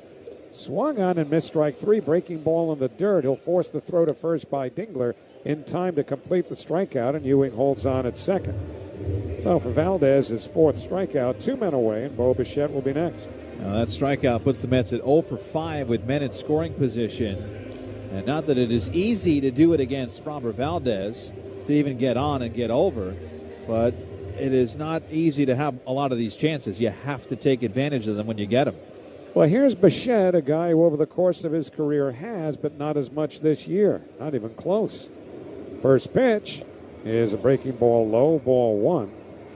Just a 200 average with men in scoring position. And notably, Juan Soto is not in the on-deck circle. He should be because he's due up next. But remember, he fouled the ball off of his foot in his last plate appearance. And by rule, doesn't matter who it is, you have to have somebody on deck. And it looks like Soto has a bat in his hand in the dugout. The 1-0 on the outside corner, a called strike, 1-1. Now, usually a DH will be back up the tunnel in the cages where they have the broadcast going so they know where they are. And I think a couple of heads were turning there to say, hey, Juan, you're on deck. Well, he's there now. 1-1 the count. Here's a pitch. Fastball on the outside corner. A little Bichette semi-ducked from it. And it's 1 ball and 2 strikes. Tigers 2, Mets 1. Ewing, great speed at second. He's the tying run. 1-2 to Bichette. Valdez sets. Here's the pitch. Breaking ball, fouled straight back. A slider right to the back of the Hyundai Club seats. Bo Bichette would like to raise the decibel level here. You know, the audio system is doing its best, as you just heard in the background, but, boy, it is a quiet crowd right now. And Bichette can change that with just a hit. 1-2 the count. Now the pitch. Swing and a foul past where Soto is stationed. Not near the on-deck circle, but it might have nailed him if he was actually in the on-deck circle. He's way to the left of it. That ball came whizzing back that way. Yeah, when Bichette is up, you have to be on guard when you're in the first base dugout, anywhere on the right field side. Soto knew what he was doing. 1-2. Valdez deals, and a fastball just missed inside. 2-2. Good take by Bichette. Valdez came down a couple of strides from the rubber, thinking perhaps he had Bichette struck out. There's no challenge. Tigers still have both of theirs. And now Valdez ready. And the 2-2 to Bichette. Swinging a high pop-up, shallow right field. Perez moving into the gap, waved off by Vierling, the center fielder, who makes the catch. And that retires the side. Leadoff walk, nothing more. The end of 5. It's the Tigers 2 and the Mets 1 on Odyssey Mets Radio, powered by the all-new Nissan Sentra. Let's go, Mets!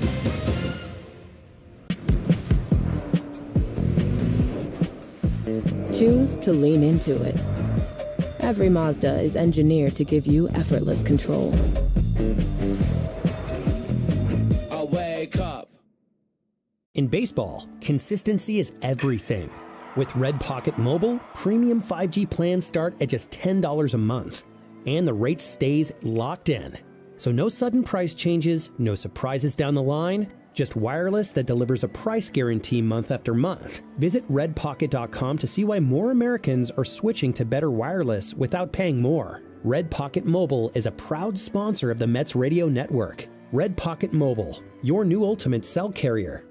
In baseball, great teams know one thing: smart defense wins championships. The same is true when it comes to protecting yourself. That's why more Americans are starting with Byrna Less Lethal. Byrna Less Lethal personal protection products are designed to stop an attacker for up to 40 minutes, giving you time to get to safety and call for help. Byrna is proudly American and hand-assembled in Fort Wayne, Indiana. Play smarter defense. Visit Byrna.com today. That's Byrna, Byrna.com. Purchase and shipping restrictions vary by state and municipality. Go to Byrna.com to check availability at your location. It's game time and you don't want to miss a pitch. So why not do all your grocery shopping right from your own dugout? Go to shop.foodbazaar.com. Use promo code FANSGET10 and get $10 off your first order of $50. Never miss a pitch and get $10 off your first order of $50 at shop.foodbazaar.com. Food.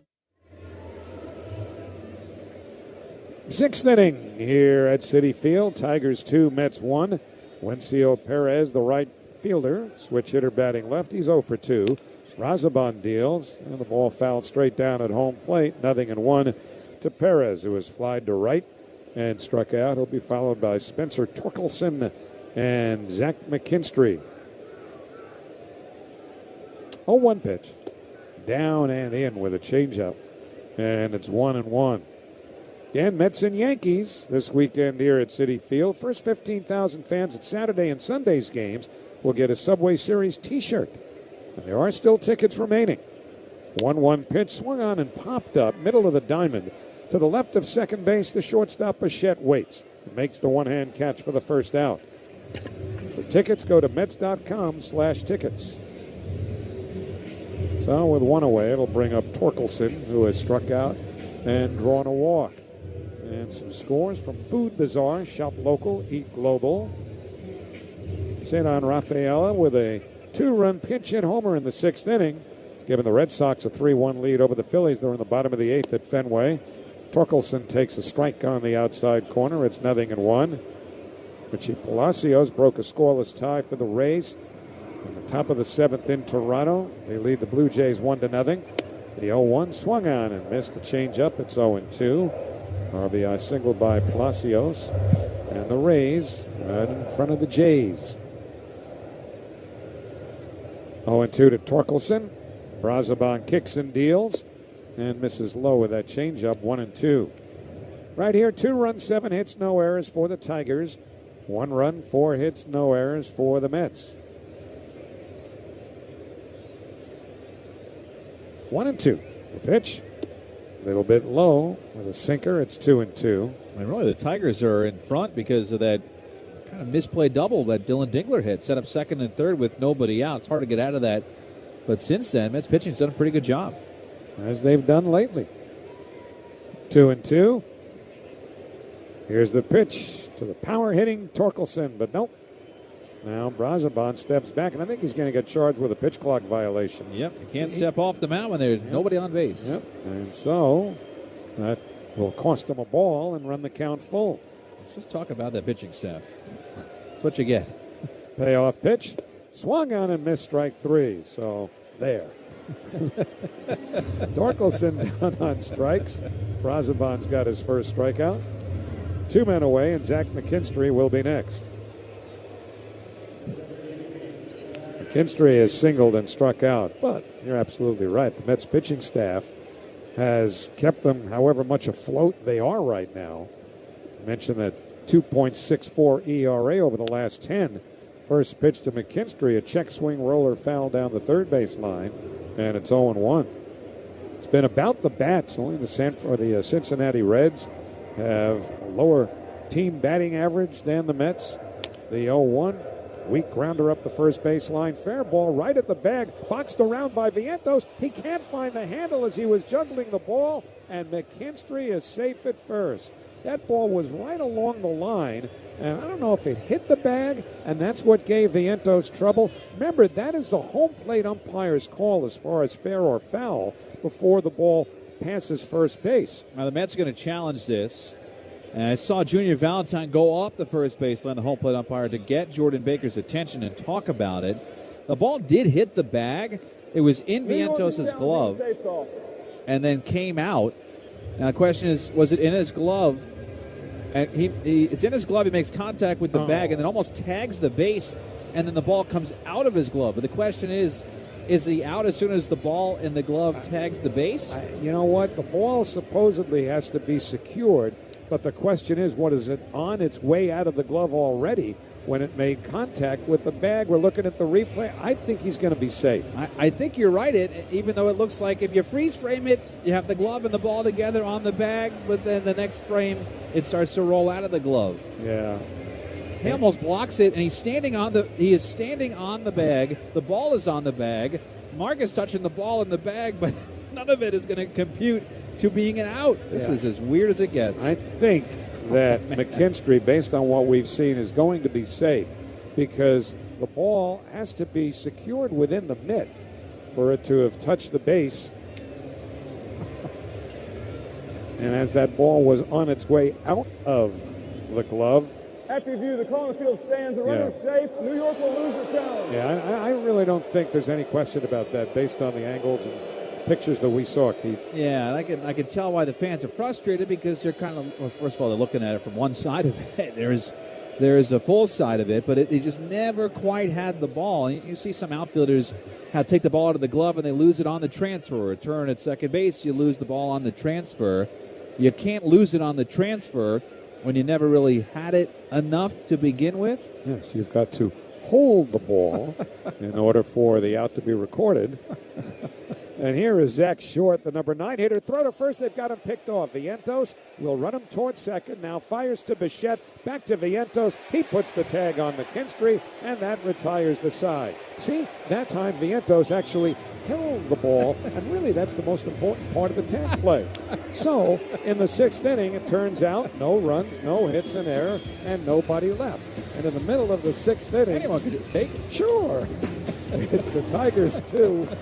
And the Mets 1 on Odyssey Mets Radio, powered by the all-new Nissan Sentra. Hey. Choose to lean into it. Every Mazda is engineered to give you effortless control. I wake up.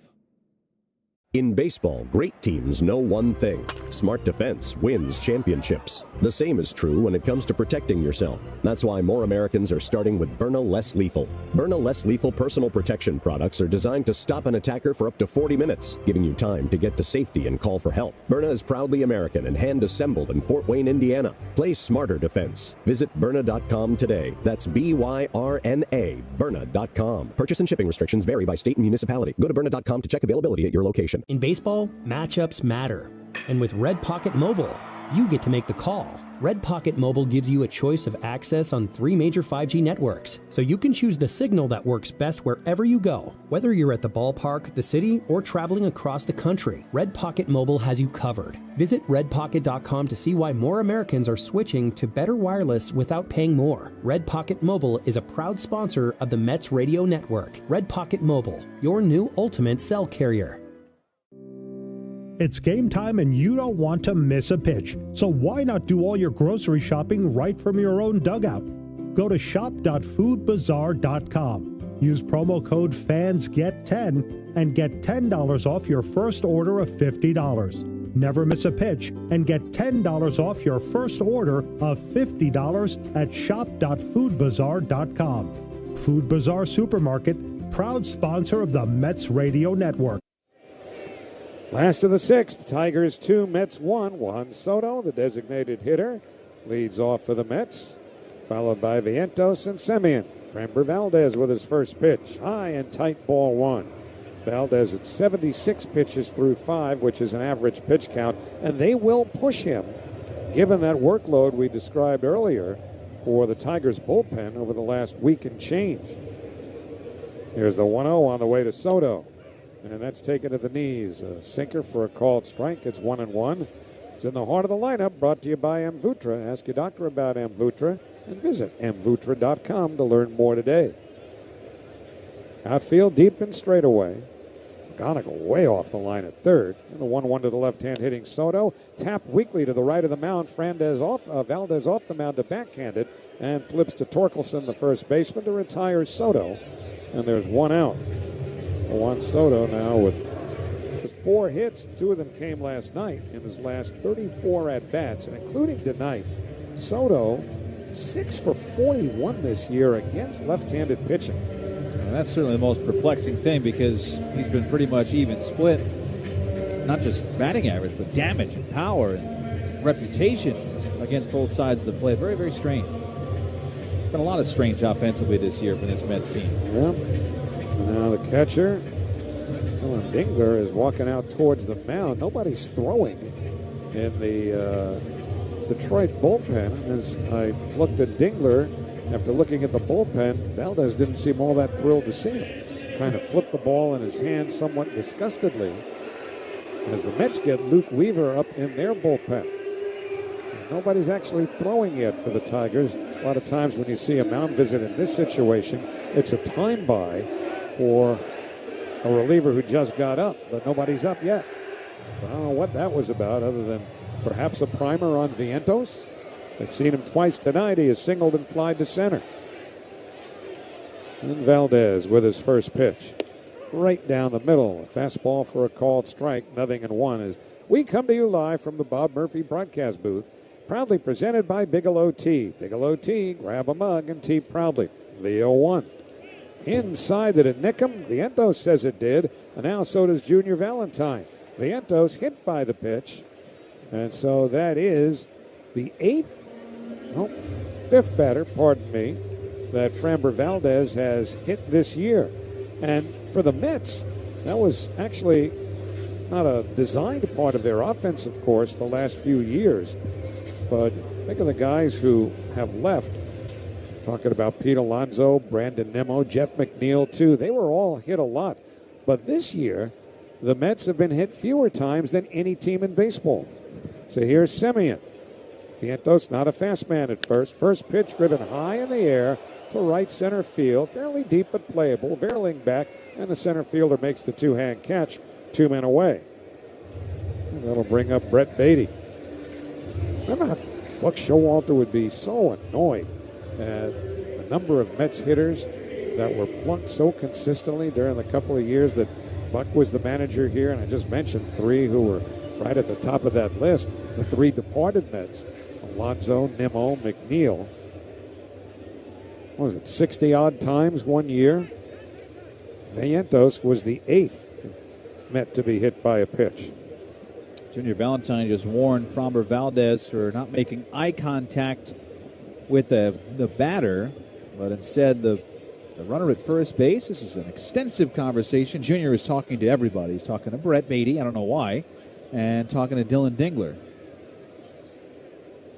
Well, hopefully the conversations are over, and now we get back to baseball, as Bob Murphy used to say. I'll explain that. First pitch to Beatty is taken for a called strike, 0-1. Murph never liked to talk about himself at all on the air. And if he ever gave you a little glimmer, as he did one time I was working with him, he talked about having played ball during the service. And I thought, whoa, well, this is an opening. Got to explore this. 0-1 to Beatty. Fastball to the knees, a called strike, 0-2. Here we go again. And Beatty is now saying to Junior Valentine, I didn't touch my helmet. Challenging the pitch. But Junior is saying that he did. Beatty went to touch his helmet, stopped and looked at the board to see if he had a challenge, never actually touched his helmet. Well, it doesn't matter. The strike, the Mets have exhausted their challenges. And here comes Beatty. He's going to argue this. And Beatty has his hands flipped up upside down. He doesn't know what's going on. Carlos can't win this one, though. He said he never touched his helmet. And Junior is saying, is he saying the intent to touch his helmet was there? This is an argument Bob Murphy never had to worry about. Yeah, you're telling me.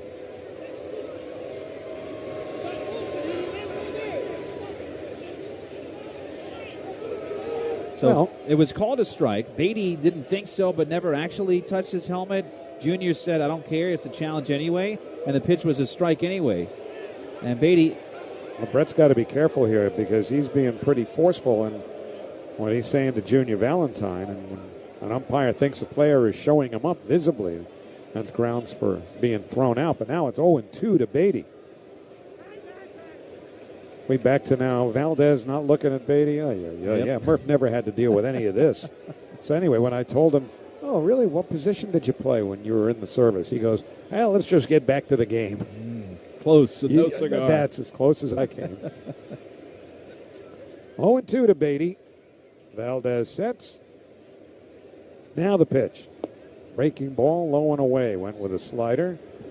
So a curve and 2 sliders, actually a curve, a sinker, and a slider, and 3 pitches to Brett Beatty here with a count 1-2. And again, the Mets now are out of challenges. Detroit has retained both of theirs. Valdez sets the 1-2. Swung on and missed. Strike 3. Got him with a slider. Side retired. Strikeout number 5 for Valdez. No runs, no hits. A hit batsman, 1 left, and at the end of 6. Tigers 2, Mets 1 on Odyssey Mets Radio, powered by the all-new Nissan Sentra. Let's go, Mets!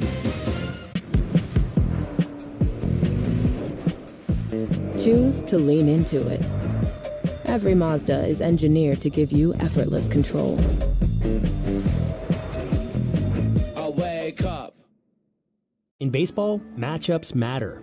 And with Red Pocket Mobile, you get to make the call. Red Pocket Mobile gives you a choice of access on 3 major 5G networks, so you can choose the signal that works best wherever you go. Whether you're at the ballpark, the city, or traveling across the country, Red Pocket Mobile has you covered. Visit redpocket.com to see why more Americans are switching to better wireless without paying more. Red Pocket Mobile is a proud sponsor of the Mets Radio Network. Red Pocket Mobile, your new ultimate cell carrier.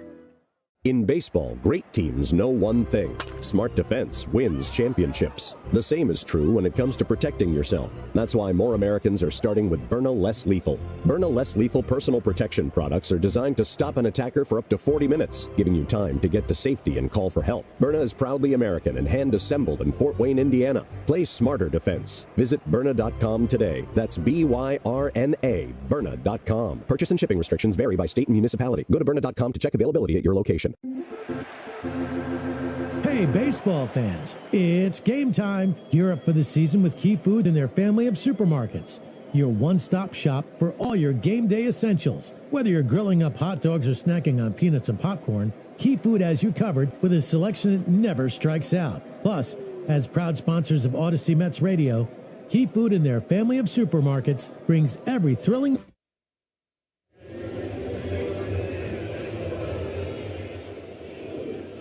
We go to the 7th inning here at Citi Field. Tigers 2, Mets 1. And before Huascar Brazoban can throw a pitch, a loose ball has to be retrieved in right field by Carson Benj, who flips it into the stands. And so Zach Short leads off the 7th inning for the Tigers. Keith? It is Short, then McGonigal and Dingler, 9-1 and 2. 2-1 Detroit. Pitch. Zach Short pulls it foul outside of third. And count 0-1. Now, Howie mentioned Luke Weaver had been throwing. He is still throwing, but Brazoban has only thrown now 13 pitches with that foul ball. So he has been good. And you got McGonigal lefty on deck. 0-1. Popped up foul to the right side. That's 0-2. Brazoban has had the ability to get lefties out. He's got his split changeup that from a righty fades down and away. And Luke Weaver has something similar. His changeup has more straight down fade. So we'll see what Carlos wants to do. He's got options here, but both right-handed. Short is right-handed. He has been hit by a pitch and flown out. 0-2. Lifted in the air to left field. Taylor drifting back, not deep. And makes the catch, moving to his right toward the left field line. And there's one away. Now is the perfect time to get a Peerless Boiler. Don't wait. Go to peerlessboilers.com for more information and an installer near you. Remember, Peerless Boilers, the world's best-built boilers. So back to the top for the lefty Kevin McGonigal, who has been a .303 hitter up into this at-bat here in the 7th. He's the leadoff man for the Tigers. First pitch to the lefty. Strike on the outside corner, and it's 0-1. He is the youngest Tiger to debut. He's 21 years old, and at the time 220 days, but 21 years old.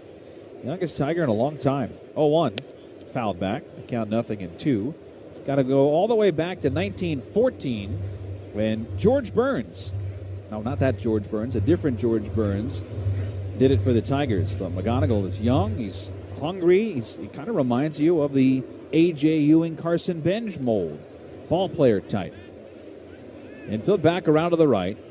2-1 Tigers in the 7th. Pitch. Missed outside with a fastball, 96 there from Brazoban.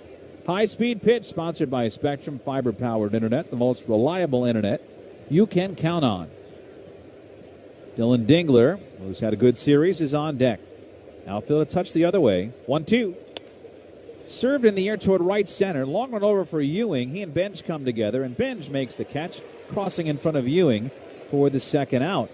So little by little, Brazoban just adding outs to his ledger. Has faced the minimum since he came on in the 5th to relieve Christian Scott, who went 4 2/3, gave up 2 runs. Brazoban came on. The only base runner that reached, remember, was that McKinstry ground ball, the little weird play that Vientos couldn't handle? Well, McKinstry got picked off, so he faced the minimum. And here's Dingler. Pitch. He pulls it foul down third. I count 0-1. And really, that's been it for the Tigers, was the 2-run single by Riley Green in the first inning. Dylan Dingler with a runner on. Hit a sharp line drive to right. Benj went back on it at right and reached out and hit off his glove. It's called a double. 0-1. Fouled back, and it's 0-2. So he got on and scored. And then in the 5th had a single. And yesterday in the 5 spot had a homer and a walk. And so A.J. Hinch liked what he saw, moved him up to the 2 spot tonight. 2 outs, 2 strikes, top of the 7th, 0-2. Fouled away to the right side. Stays no balls and 2 strikes. Dingler is from the area out there. He is from Ohio. Went to Ohio State, and he's playing for a team in Michigan. And in that area, that is not good. Michigan, Ohio, and Ohio State, of course, have that major rivalry. 0-2. That's cranked foul down the third base line. And it stays 0-2. That is a great rivalry in college sports. Michigan, Ohio State. Usually wherever the game is being played, if it is in Michigan, then the governor of Ohio will say, we're not using the letter M this week. That kind of thing. 0-2. Check swing, roller foul to the right. It stays 0-2 on Dylan Dingler. Grew up outside of Canton, which is the home of the National Football League Hall of Fame. That is outside of Akron. That's the northeast part of Ohio where Cleveland really hangs out, right by the lake. And then you go to Columbus, the capital in the center, and then Howie's favorite, Cincinnati, southwest, the home of Skyline Chili. Tigers 2, Mets 1, 7th inning. Brazaban's 25th pitch incoming. Here it comes. That's fouled away to the right side. So looking up there at Brazaban, he has thrown 25 pitches. 21 have been strikes. Pretty good. Last time Brazaban pitched was the opener work that he had on Sunday against the Diamondbacks. And time called. Oh, wait a minute. A pitch clock violation has been called on Dylan Dingler. So strike 3 and the inning is over, and Dingler can't believe it. That is a weird ending. Junior Valentine has had umpires want to have a quiet night. He has not had a quiet night, but the Mets will take it. It's a 1-2-3 inning, and we go to the bottom of the 7th. 2-1 Detroit on Odyssey Mets Radio, powered by the all-new Nissan Sentra.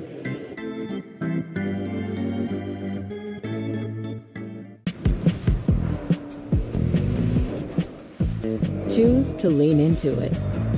Every Mazda is engineered to give you effortless control. Wake up. In baseball, great teams know one thing. Smart defense wins championships. The same is true when it comes to protecting yourself. That's why more Americans are starting with Byrna Less Lethal. Byrna Less Lethal personal protection products are designed to stop an attacker for up to 40 minutes, giving you time to get to safety and call for help. Byrna is proudly American and hand-assembled in Fort Wayne, Indiana. Play smarter defense. Visit Byrna.com today. That's B-Y-R-N-A, Byrna.com. Purchase and shipping restrictions vary by state and municipality. Go to Byrna.com to check availability at your location. In baseball, matchups matter. And with Red Pocket Mobile, you get to make the call.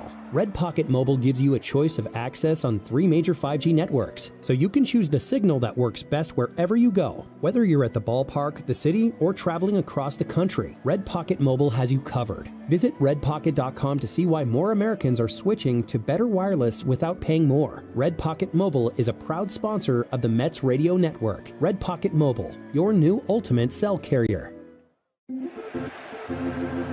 Hey, baseball fans, it's game time. Gear up for the season with Key Food and their family of supermarkets. Your one-stop shop for all your game day essentials. Whether you're grilling up hot dogs or snacking on peanuts and popcorn, Key Food has you covered with a selection that never strikes out. Plus, as proud sponsors of Odyssey Mets Radio, Key Food and their family of supermarkets brings every thrilling moment straight to you. Key Food. The difference is key. This copyrighted broadcast is presented by authority of the New York Mets and may not be reproduced or retransmitted in any form, and the accounts and descriptions of this game may not be disseminated without the express written consent of the New York Mets, who come to the plate bottom 7, chasing one little run. It is 2-1 Tigers, 9 offensive outs to work with. It'll be Tyrone Taylor, A.J. Ewing, Luis Turen, 7, 8, and 9 against Framber Valdez, who has been good Framber tonight, coming off of his suspension. First pitch to Tyrone Taylor. Breaking ball strike, swoops over the inside corner. 78-mile-an-hour curve, and it's 0-1. Kyle Finnegan, who is the setup man now for Kenley Jansen, is getting loose in the Tiger bullpen. Remember, the Tigers have lost 6 out of 7. Here's the 0-1. Missed off the plate with a sinker. 1 ball and 1 strike on Taylor. Tyrone has knocked in the only Met run. Beat out a double play ball that would have ended the inning in the second. Got the Mets on the board. Mets have 4 total hits. The windup and the 1-1.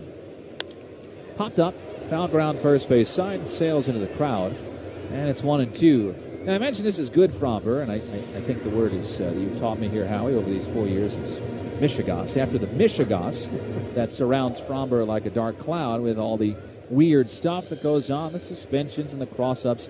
He's good. He's really, really good. The 1-2, fouled back to the screen. High fastball, and it's 1-2 strikes. Meaning he's behaving himself. Yes. And when he is right, he is an innings eater. He has thrown 200 innings once, but he's usually in the 190s. And right now at 90 pitches in the 7th inning. The windup and the 1-2. Taylor strikes out swinging, got him with a curveball in the dirt. And there's one away. That was a great pitch. That's his best. 6 strikeouts now for Valdez. He gets the strikeout on the curveball more often than any other pitch. Came in with more than half of his strikeouts from the curve. The league hitting just 191 against that. And there are always teams that would go into Houston where Valdez would pitch and say, I feel like he spins it a little bit tighter in Houston, but he's always spun it tight. First pitch to A.J. Ewing. Lefty swings, fouls it off, and it's 0-1. Remember, he was the opening day pitcher for the Astros last year against the Mets in Houston. He was there for 8 years, helped them win a World Series, 2-time All-Star, and signed a 4-year deal here. It's kind of a weird one. It's 2 years guaranteed, 2 more years as a player option, but he's making $36 million on average. 2-1 Tigers, 0-1 to Ewing. Nams the outside corner, lethal sinker at 94, and it's 0-2. This is his 175th big league start. He didn't crack the big leagues until he was 24 years old. His first full season as a starter came in 2022. 0-2, missed away, breaking ball. 1-2 on Ewing, who would love to get on base. I mentioned the Mets only have 4 hits. They do have a couple of freebie base runners, a hit by a pitch to Mark Vientos, and then Ewing's walk to lead off the 5th. They got him as far as 2nd, but no further. Infield back around to the right. The 1-2 to Ewing. Missed outside a breaking ball. 2 balls and 2 strikes. Now, who knows how this works out here for Ewing, but in the minors, more walks than strikeouts. That's hard to do, and the plate discipline is strong. We have heard that even when the slump happens, he still sees a lot of pitches. Here's a 2-2. Breaking ball, got him looking, and that was even nastier than the one to Taylor. Ewing turned his shoulder in toward the catcher, thinking he was going to get hit by it, and it made a turn and swung right over the middle of the plate into the catcher's glove. This may be hyperbole. It's not intended to be, but I would submit that A.J. Ewing has never seen a curveball like that in his life until that last pitch in particular by Valdez. I don't think you're far off from that one. That was pretty filthy. 2-1 Detroit, bottom 7. Pitch to Terrens. Misses low with a changeup. 1 ball, no strikes. I mean, A.J. Ewing is only, 3 years out of high school? Yeah. 21 years old. I don't know how many kids in Kettering, Ohio, throwing curveballs like that. He started in low A last year. The 1-0. Terrens takes off the plate, changeup. 2 balls and no strikes. Think of how fast he's come.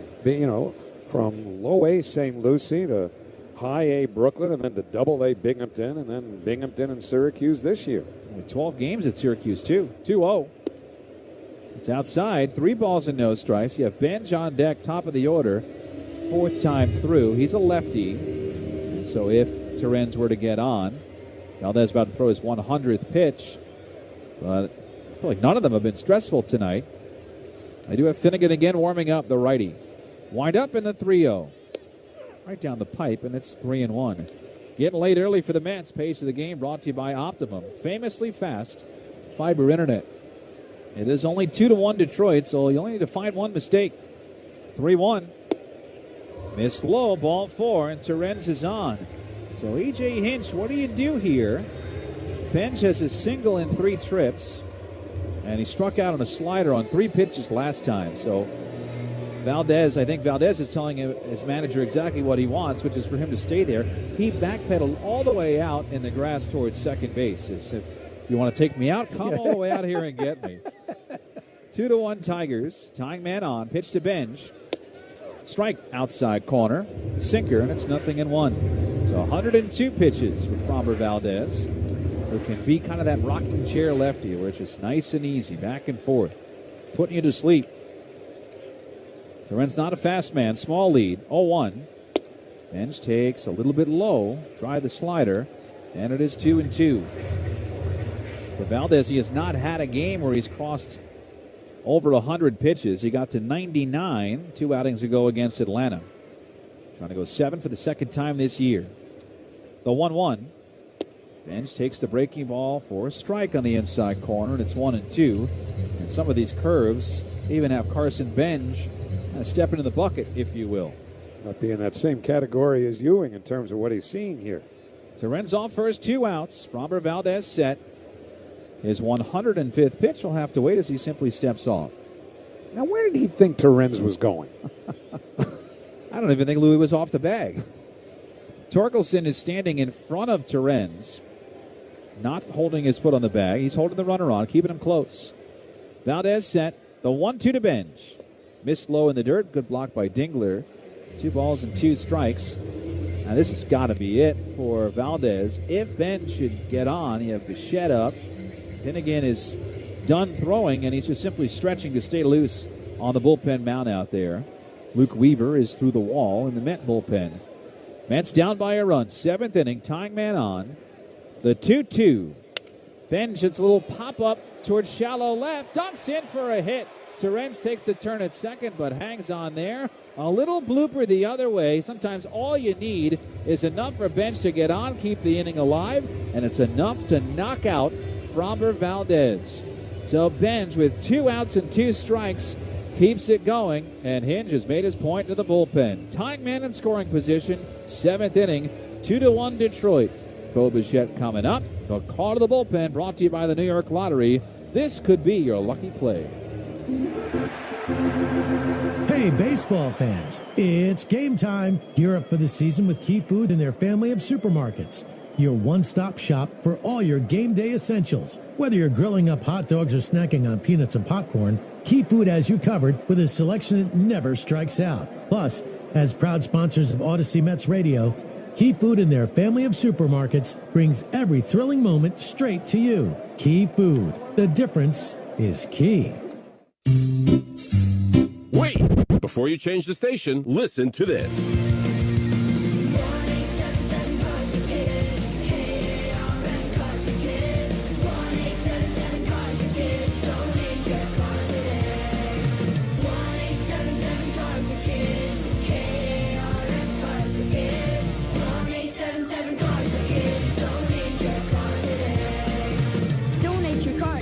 Kids.org. That's Cars with a K.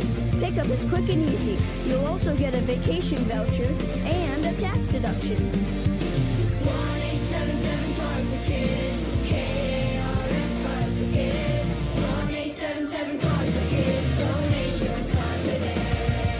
1-877-CARS-FOR-KIDS. KRS Cars for Kids. 1-877-CARS-FOR-KIDS. Donate your car today.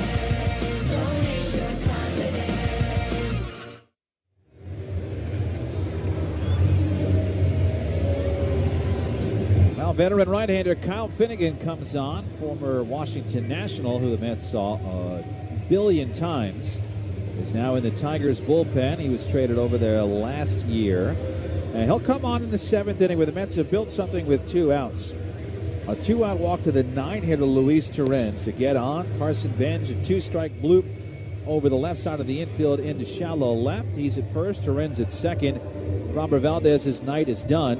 And so here is the 34-year-old, born in Detroit, but grew up in Kingwood, Texas. Pitched for the Nationals for 6 seasons and saved a lot of games there, 108. And he's pitched with a 1.40 ERA, facing Bo Bichette. 2-1 Tigers, 2 outs, tying man in scoring position. Finnegan set. His first pitch. Swinging a looper, shallow center field. McKinstry going out. This one dunks in for a hit. Torrens scores, and we are tied. Benj goes to third. Finally, for Bo Bichette, he lands one in, and a little smirk at first base A blooper has tied the game. Mets 2, Tigers 2, bottom of the 7th, 2 outs, first and third. And boy, he'd been dying for anything big, and he'll take that. Little small off the end of his bat. You know, you kind of expect it from Bichette, even though he hasn't delivered this year with any consistency. But don't forget the way Binge fought Valdez, the left-hander. Binge, a left-handed batter, and wound up, even though I believe Binge broke his bat, he still dunked that single into left field with 2 out to keep the inning going. And another 2-hit night for Benj, and now Melendez is going to hit for Soto, and that's a bad sign right there. Yes, it is. Soto, we saw foul him off his ankle before, so Melendez at the plate. Finnegan set, middle infield back. First pitch. Fastball missed away at 96, and it's 1 ball and no strikes. Well, obviously they're not pinch hitting for MJ Melendez, I should say for Soto with Melendez. Something's up with Soto. I remember he fouled that ball off of his foot and was in pain. Stayed in the game. Benj at third, the go-ahead man. The 1-0. Swinging a pop foul back and out of play. And it's 1 ball and 1 strike. Finnegan did pitch over the weekend. Tigers took on Kansas City. He did pitch on Sunday, but blew a save Friday night against the Royals. It is MJ Melendez's old team. This year, Melendez 2 homers, hitting .260. Slide open stance to the left side. First and third, 2 outs. Tied in the 7th. 1-1 on Melendez. Finnegan's pitch. Bichette runs. Pitch taken inside. Throw down. Not in time. Here comes Bench. Start of the plate. Is in time to get him out. And the inning is over. The Mets tried the double steal. And what an execution job by the Tigers to throw down to second and return fire back to the plate to get Benj and end the inning. So Melendez will hit when we go to the 8th, but the Mets have tied it. 1 run on 2 hits and 1 left. What a play there for the Tigers. We go to the 8th, tied at 2 on Odyssey Mets Radio, powered by the all-new Nissan Sentra. Let's go, Mets!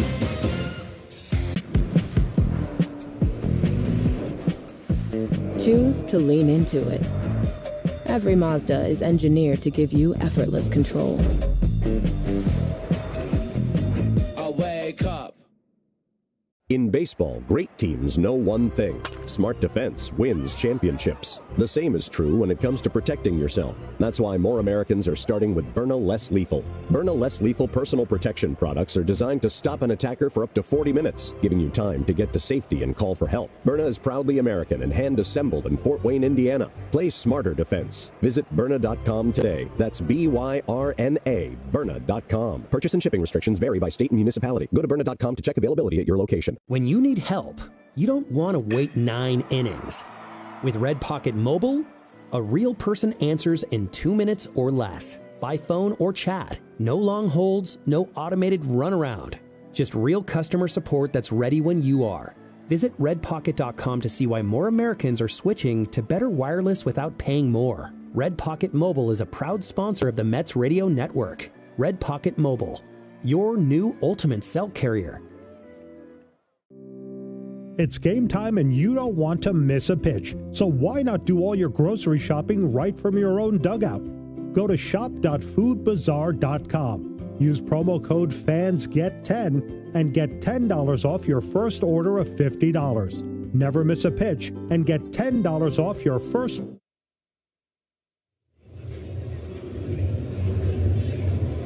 Now Mets were going for it there, trying to double steal of home plate to try to take the lead, but they did tie it in the bottom of the 7th, so we go to the 8th. Mets 2, Tigers 2, Howie, with Luke Weaver on the mound for the Mets. All right, Ken, thank you very much, Keith. And obviously that's a play the Mets would not have run had Juan Soto been the batter rather than MJ Melendez. But under the circumstances, I think that was a good gamble.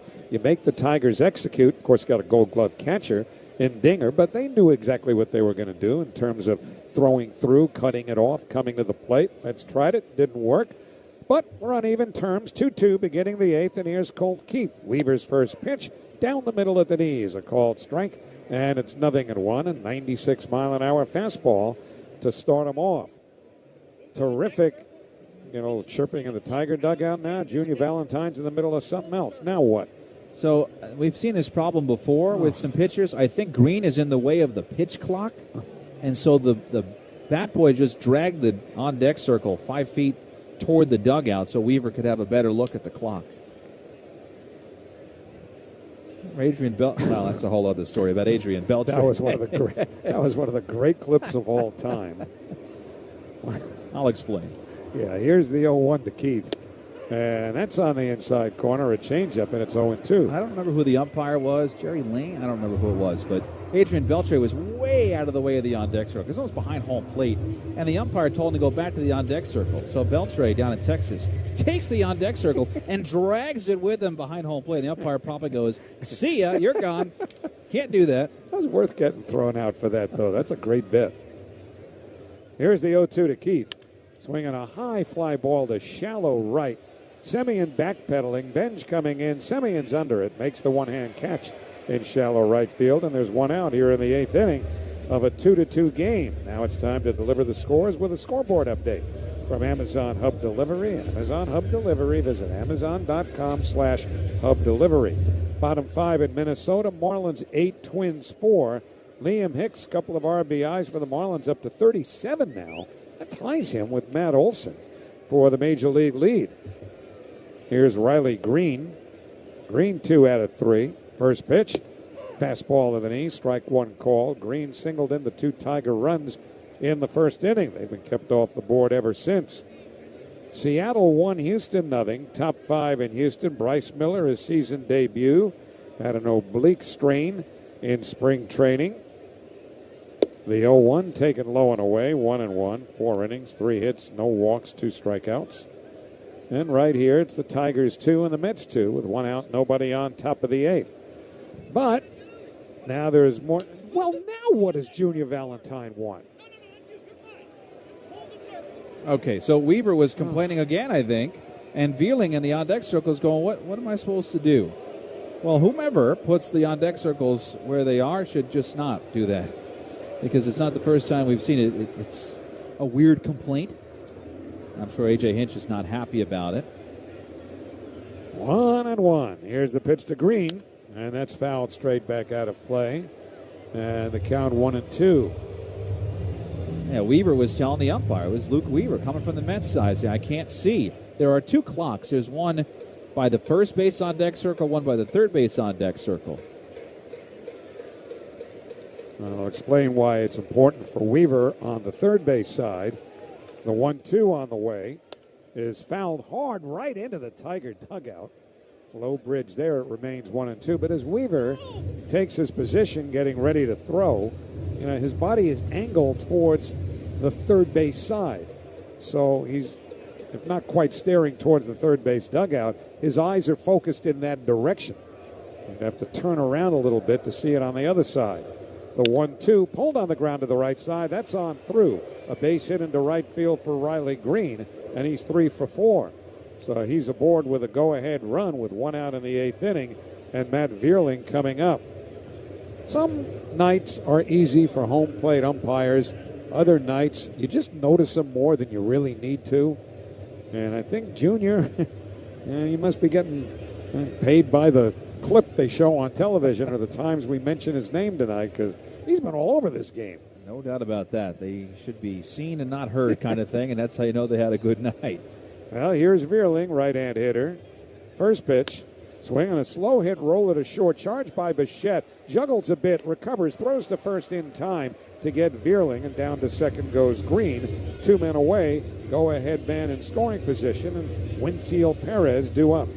This is hit too slowly for Bichette to turn and get the lead man at second base. You'd like to get that man at second base because this is much more stressful. A runner at second, then a runner at first, of course, with 2 outs. But that he charged in on the grass and his momentum took him to first was the right play. So now it is Perez, who is 0 for 3, a guy hitting just $167 on the year.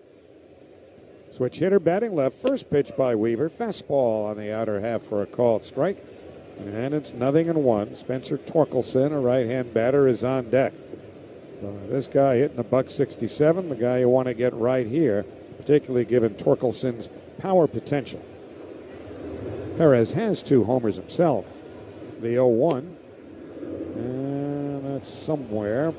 Not sure if that was low or outside or both. But either way, it's 1 ball and 1 strike on Perez.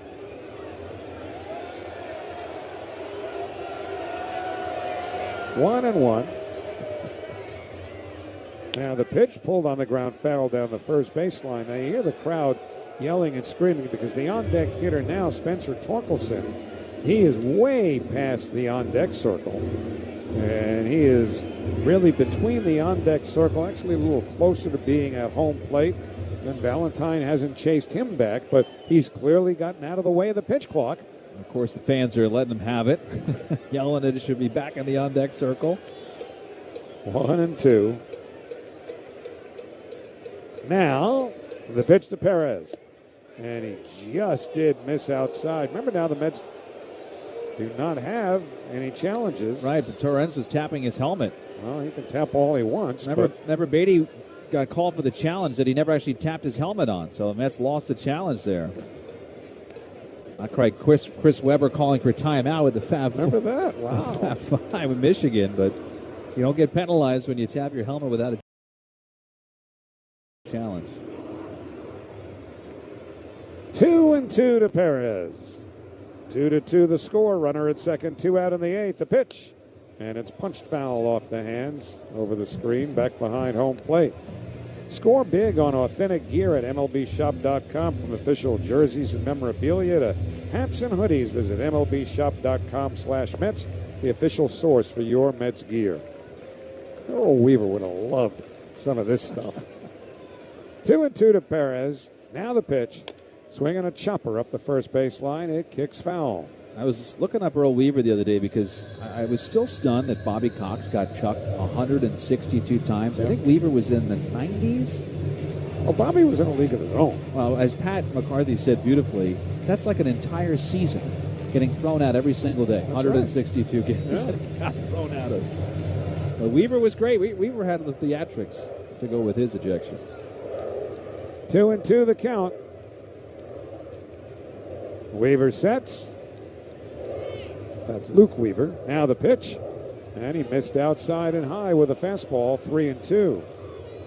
He's not related to the Earl of Baltimore, the late Earl Weaver. Some of his arguments with umpires are legendary, and you could find them and hear them on YouTube. 3-2. Payoff pitch to Perez is low inside, ball 4. He walked him. So that puts runners at first and second with 2 out. Holding at second, of course, is Green. Perez on the freebie goes down to first. And here is Torkelson, who has certainly struggled at the plate overall this year. He is 0 for 2 with a walk in this game. His average down to just 203. Remember, this is a former first overall pick. But he does have 6 home runs. A couple of 31 homer seasons to his credit, including one last year.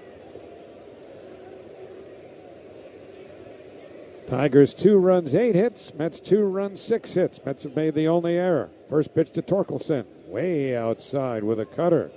1-0. An 18-pitch outing so far for Weaver. Zach McKinstry on deck.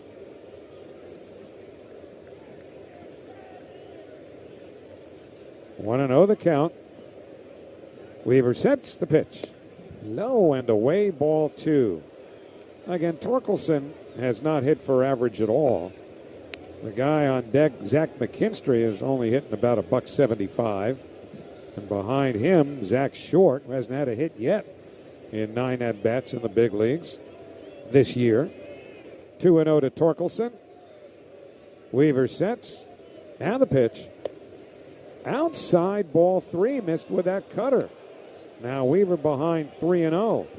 And would they give Torkelson the green light here? With 2 weak hitters due up next, Torkelson would have to be judicious about zoning it, but I'll bet he has the green light if it's where he wants it.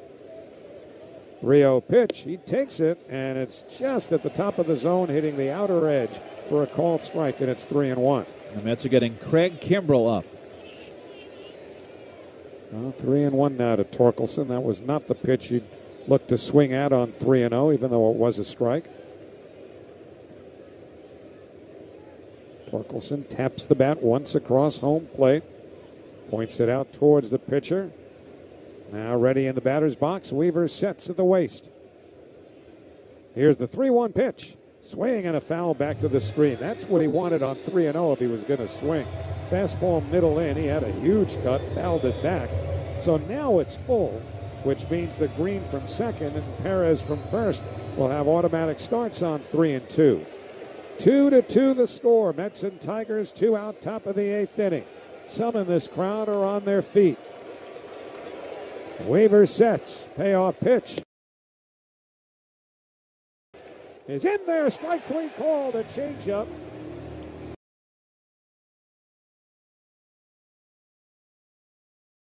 And that retires the side. Don't think there'll be a challenge here.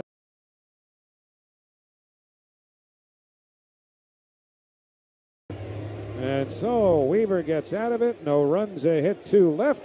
Middle of the 8th inning. Tigers 2, Mets 2 on Odyssey Mets Radio, powered by the all-new Nissan Sentra.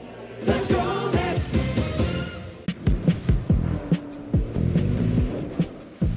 Choose to lean into it.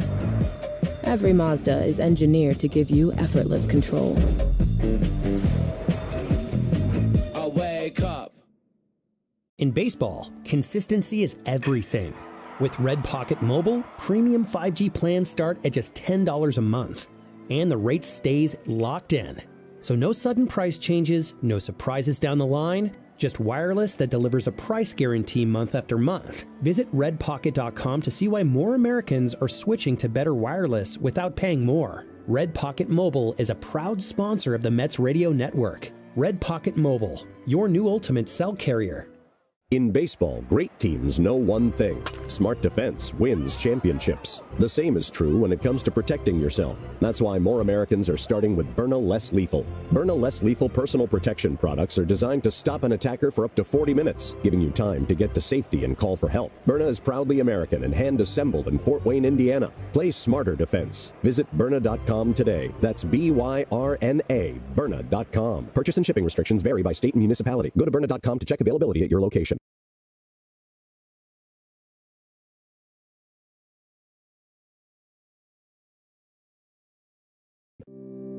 It's game time and you don't want to miss a pitch. So why not do all your grocery shopping right from your own dugout? Go to shop.foodbazaar.com. Use promo code FANSGET10 and get $10 off your first order of $50. Never miss a pitch and get $10 off your first order of $50 at shop.foodbazaar.com. Food Bazaar Supermarket, proud sponsor of the Mets Radio Network. Let's see if we can figure out the... Last of the 8th, Mets 2, Tigers 2. MJ Melendez back in the batter's box to begin the bottom of the 8th inning. First pitch by Kyle Finnegan, way inside for ball 1. Remember, Melendez was batting for Juan Soto. It's the designated hitter's spot. Soto having apparently injured his foot when he fouled a ball off of it earlier in the game. Mets tried to steal a run with 2 out in the 7th. Were not successful. And the 1-0 foul straight back by Melendez, 1-1. It was with Melendez in the batter's box that Bichette, the runner at first, took off for second. And as Dingler threw towards second, Benj, the runner at third, broke for the plate. Shortstop short, cut in front of second base. Grabbed the ball, threw home, and Benj was out. 1-1 to Melendez. Swing and a miss at a fastball. And it's 1-2. Soto with 4 home runs on the year. And we'll wait till after the game. Find out about his situation. Banking with Apple Bank is a home run. Learn more at applebank.com. That's why I have to listen to Pat McCarthy on the post-game show, because he'll have all the information from the clubhouse regarding Soto and whatever else transpires. 1-2 to Melendez. Finnegan sets. Now the pitch. Swinging a foul straight back over our heads and out of play. Paid crowd tonight, 33,989 for game 2 of this 3-game series, and the finale at 1:10 tomorrow afternoon. Nolan McLean will be on the mound for the Mets. It's 2-pitch. Breaking ball, he holds off and it's low. So 2 balls and 2 strikes on Melendez. And again, the Mets are out of challenges. The Tigers have both of theirs remaining. If this game winds up in extra innings, then each team retains a challenge or gets an extra challenge. 2-2 the count. Now the pitch. Swung on and missed, strike 3. Got him with a split change. And Melendez down on strikes. First strikeout for Finnegan. And it brings up the cleanup hitter, Mark Vientos. Vientos singled and scored in the second, fly to center in the third, and was hit by a pitch in the sixth. Mets have Devin Williams throwing in their bullpen. He'll pitch the ninth inning regardless of whether the Mets break the tie here or not. First pitch, low and away, a fastball, 1-0. And the Tigers have lefty Tyler Holton up in their bullpen, probably for Brett Beatty, who's still 2 batters away. Marcus Semion's the on-deck hitter. 1-0. Now the pitch. Swing and a miss at a good split. So that evens the count to Vientos. 1 ball and 1 strike.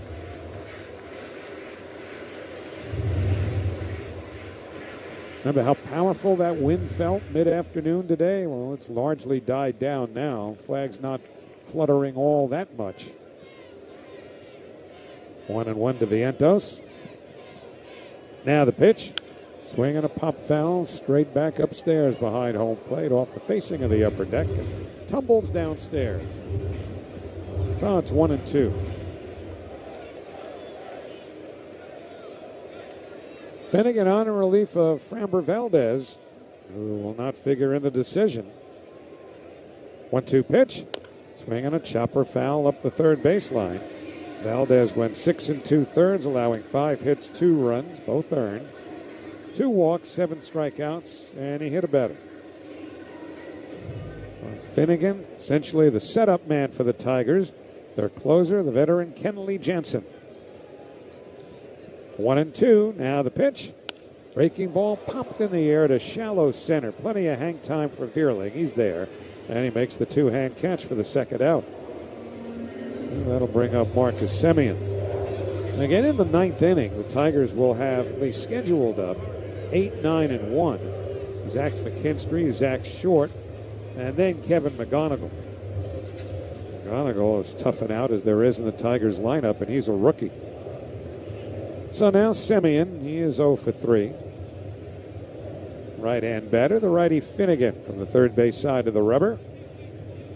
We have this pitch. Breaking ball line towards left center, hustling over Vierling, and he makes the 1-hand catch. Side retired. Nothing across at the end of 8. Tigers 2, Mets 2 on Odyssey Mets Radio, powered by the all-new Nissan Sentra. Let's go, Mets! Choose to lean into it. Every Mazda is engineered to give you effortless control. Wake up. In baseball, great teams know one thing. Smart defense wins championships. The same is true when it comes to protecting yourself. That's why more Americans are starting with Byrna Less Lethal. Byrna Less Lethal personal protection products are designed to stop an attacker for up to 40 minutes, giving you time to get to safety and call for help. Byrna is proudly American and hand-assembled in Fort Wayne, Indiana. Play smarter defense. Visit Byrna.com today. That's Byrna, Byrna.com. Purchase and shipping restrictions vary by state and municipality. Go to Byrna.com to check availability at your location. In baseball, matchups matter. And with Red Pocket Mobile, you get to make the call. Red Pocket Mobile gives you a choice of access on 3 major 5G networks, so you can choose the signal that works best wherever you go. Whether you're at the ballpark, the city, or traveling across the country, Red Pocket Mobile has you covered. Visit redpocket.com to see why more Americans are switching to better wireless without paying more. Red Pocket Mobile is a proud sponsor of the Mets Radio Network. Red Pocket Mobile, your new ultimate cell carrier. Hey, baseball fans, it's game time. Gear up for the season with Key Food and their family of supermarkets. Your one-stop shop for all your game day essentials. Whether you're grilling up hot dogs or snacking on peanuts and popcorn.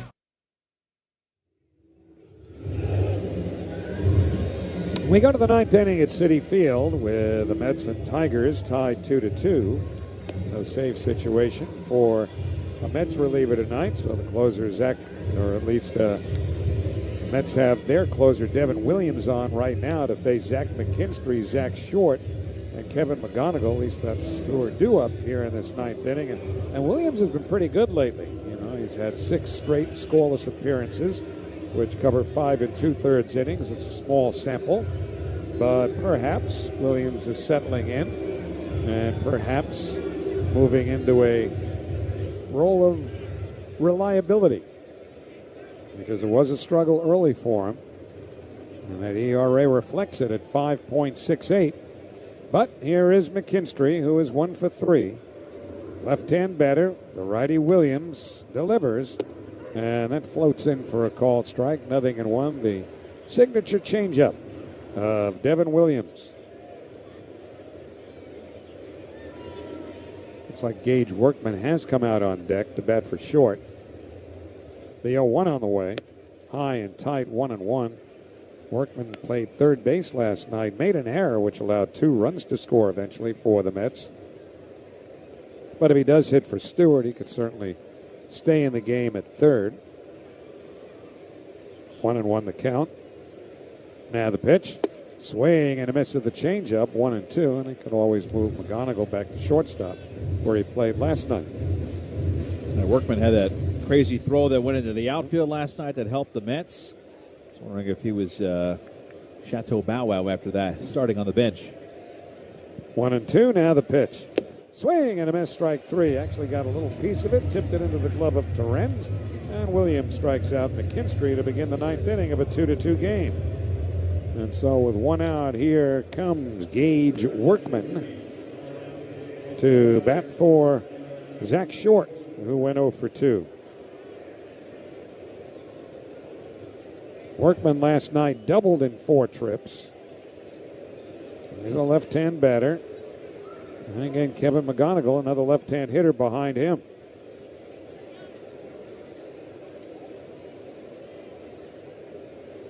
So Williams ready to go to work. And his first pitch. Swinging a high fly ball to right field, playable for Benj, and he makes the catch, 2 men away. So Workman sees just 1 pitch. Devin Williams, with 5 pitches, has recorded 2 outs. In the meantime, Kenley Jansen is getting ready in the Detroit bullpen. A lot of times you don't see, or at least before the extra inning rule changed, didn't often see managers use their closer in a tie game on the road, but that's changed a little bit now. First pitch on the way outside, 1 ball and no strikes. Yeah, you definitely see closers getting in there. I know Williams was in there the other night in Arizona in the 9th inning when it was tied. You just want to feel like, okay, we've used our best guy here instead of saving him. 1-0. Pitch to McGonigal. Down and in with that changeup, 2-0 as we come to you live from the Bob Murphy broadcast booth. Proudly presented by Bigelow Tea. Bigelow Tea, grab a mug and tea proudly. Tigers have out hit the Mets 8-6. Mets have made the only error. We're tied 2-2. 2 out, nobody on, top 9. Williams deals. Swing on a little roller up the third base line that kicks foul. But McGonigal, taking absolutely nothing for granted, sprinting down the first base line. Well, you'd like to expect the 21-year-old would. And the count 2-1. And if you want to look ahead to the bottom of the 9th inning, presumably against Jansen, the Mets will have Beatty, Taylor, and Ewing due up. Slater, Bruhan, and Singer remain on the Mets bench, with Melendez now in the game as the designated hitter. The Mets do not need any bad news on Juan Soto. Not with the length of those on the Mets injured list now. Lost Alvarez last night for an extended period. 2-1 to McGonigal. Here's the pitch. Change up is low, ball 3. And if you did miss the news, torn meniscus for Alvarez. Will have surgery, out for a minimum of 6 to 8 weeks, and the surgery will give us a clearer picture. 3-1. Now the pitch. McGonigal takes the changeup outside. Ball 4, close pitch, but no recourse for the Mets as they are out of challenges. This had been the 10th inning. Presumably they'd still have it if they hadn't used it already, but now you've got McGonigal at first with 2 men away and Dylan Dingler coming up. McGonigal, by the way, has 6 stolen bases. He's not been caught. Torrens behind the plate has caught 5 of 9. Junior Valentine is looking into the Met dugout. I don't know why. Because he can. He has, and he, he will again.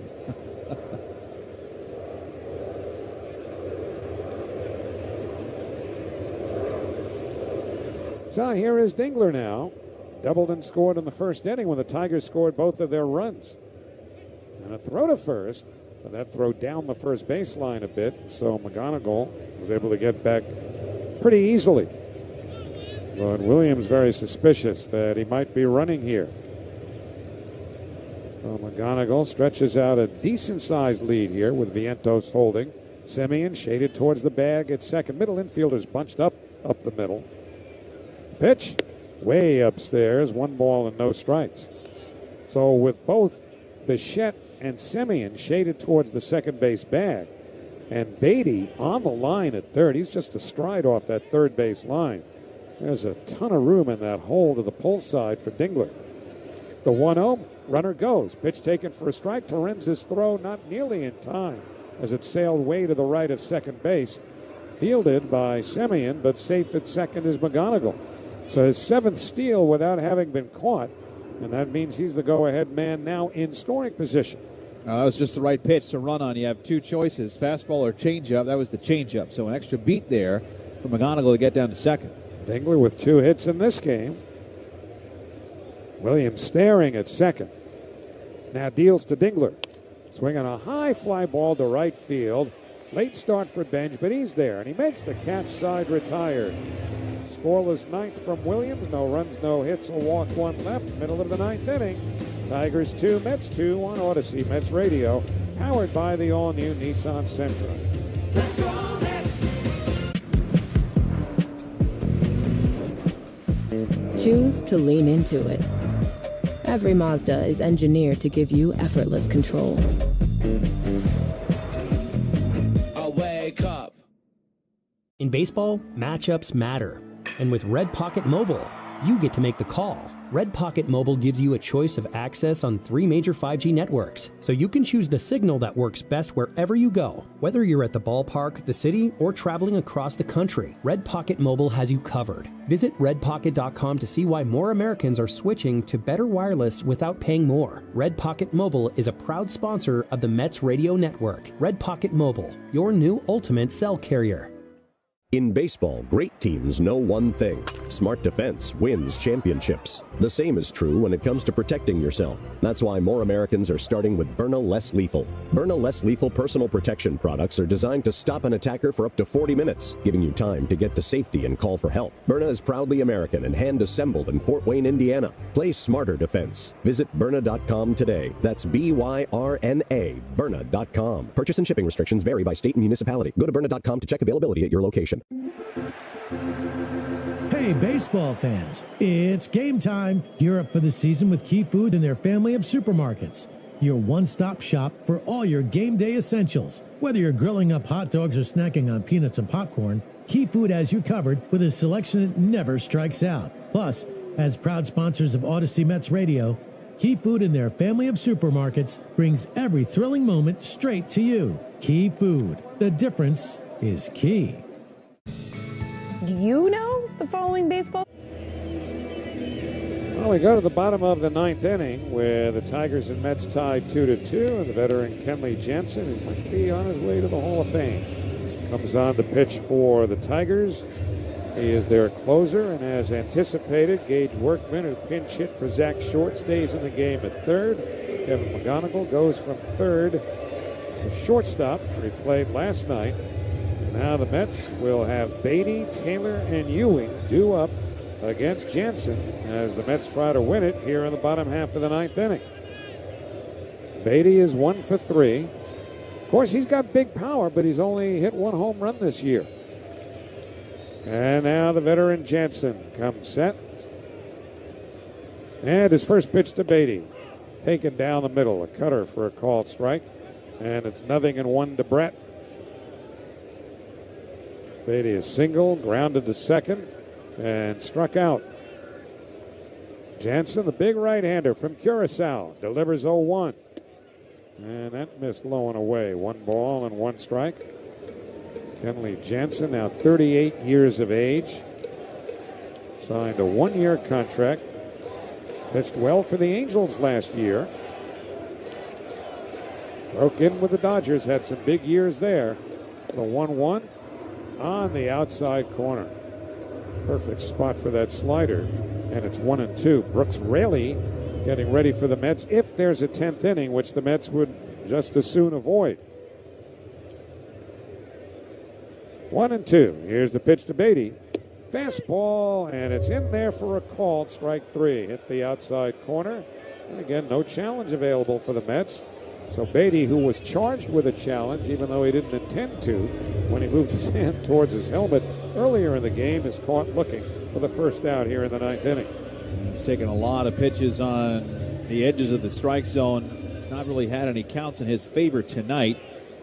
Did have an early single, but 0 for 3 since. So here's Taylor, right-hand batter. And Jansen's first pitch, sinker for a called strike. It's 0-1. Carson Benj, our Thrivewell Infusion Thriving Player of the game. Couple of hits tonight, including a big one in the 7th that helped build that tying run. The 0-1, swing and a miss. Huge cut by Taylor. And it's 0-2. Thrivewell Infusion, New York's premier infusion and injection center. Schedule your appointment at thrivewellinfusion.com. Ewing on deck. Jansen sets. Here's the 0-2. Punched foul off the hands over by the Mets dugout, but it hits the protective netting before reaching the crowd. So it remains 0-2 to Tyrone Taylor. Kenley Jansen, active leader in games and saves, 483 of them in his 17-year career. A little white in that beard these days for Kenley Jansen. 0-2 the count to Taylor. Now the pitch. Swung on and missed strike 3. Ran the cutter in on him. And so Jansen has struck out the first 2. And it'll bring up A.J. Ewing. Dodgers, the Red Sox, the Braves, the Angels, and now the Tigers, the 5th team for Kenley Jansen. Ewing, in his second day in the big leagues, has not put it in play, has struck out twice and walked. Workman shortens up at third against the bunt possibility. First pitch by Jansen. Way upstairs, 1 ball and no strikes. Luis Torrens, the on-deck hitter. Mets, of course, have Hayden Singer, the backup catcher, now on the roster with Alvarez on the IL. Here's the 1-0. And that's taken on the outside corner, a called strike. So 1-1 to A.J.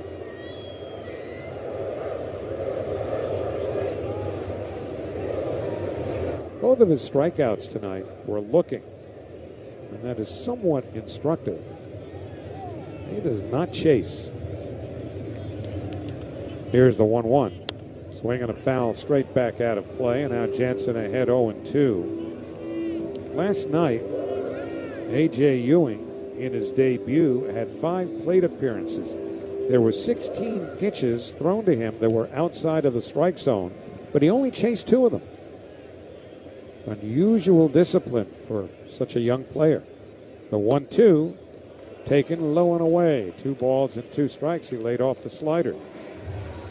Carlos was saying even in spring training, some of the veteran players were coming up and going, hey, what's the deal with this kid? Where did he come from? Where's he starting the year?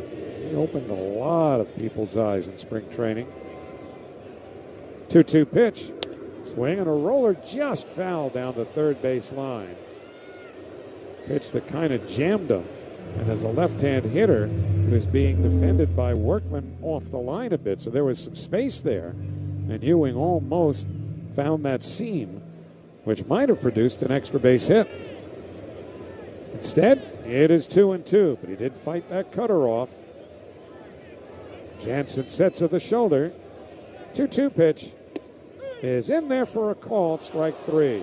Cutter over the inside corner, side retired. We will go to extra innings. Jansen strikes out the side in the 9th, and it's on to the 10th. Tigers 2, Mets 2 on Odyssey Mets Radio, powered by the all-new Nissan Sentra. Let's go, Mets! Diving for that grounder got you grounded? Oof. We've got specialists for that. Layup, take you down? We've got specialists for that. With nearly 50 Castle Connolly top doctors, Orland & Cohen specialists are considered among the best in the nation by their peers, which can mean a better outcome for you. From Staten Island to Southampton, our network is open 7 days a week, so you can feel better, faster.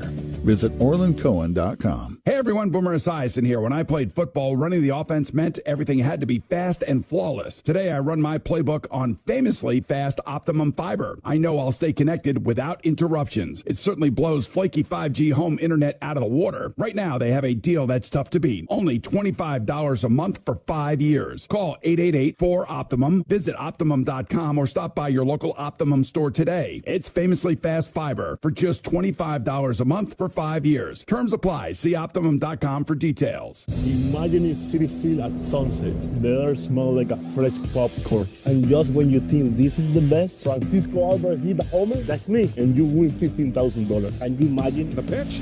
It's gone! With the New York Lottery's Swing for the Fences promotion, you can win $15,000 when the Mets hit a home run in the bottom of the fourth. Enter with New York Lottery Plus today, and you also get a chance at a grand prize of $40,000. Gambling problem? Call 1-877-8-HOPE-NY or text HOPE-NY.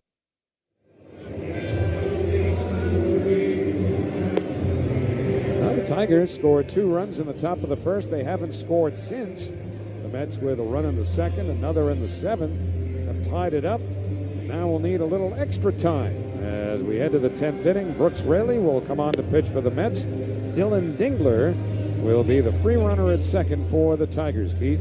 Yeah, and A.J. Hinch going to go to his bench. Raley's so tough on lefties that instead of Colt Keith, it'll be Jahmai Jones. So you've got Jones, the righty, then Riley Green, who they will definitely not pinch hit for the lefty, and then the righty, Matt Vierling. So here we go, more extra innings. Another tight one for the Mets.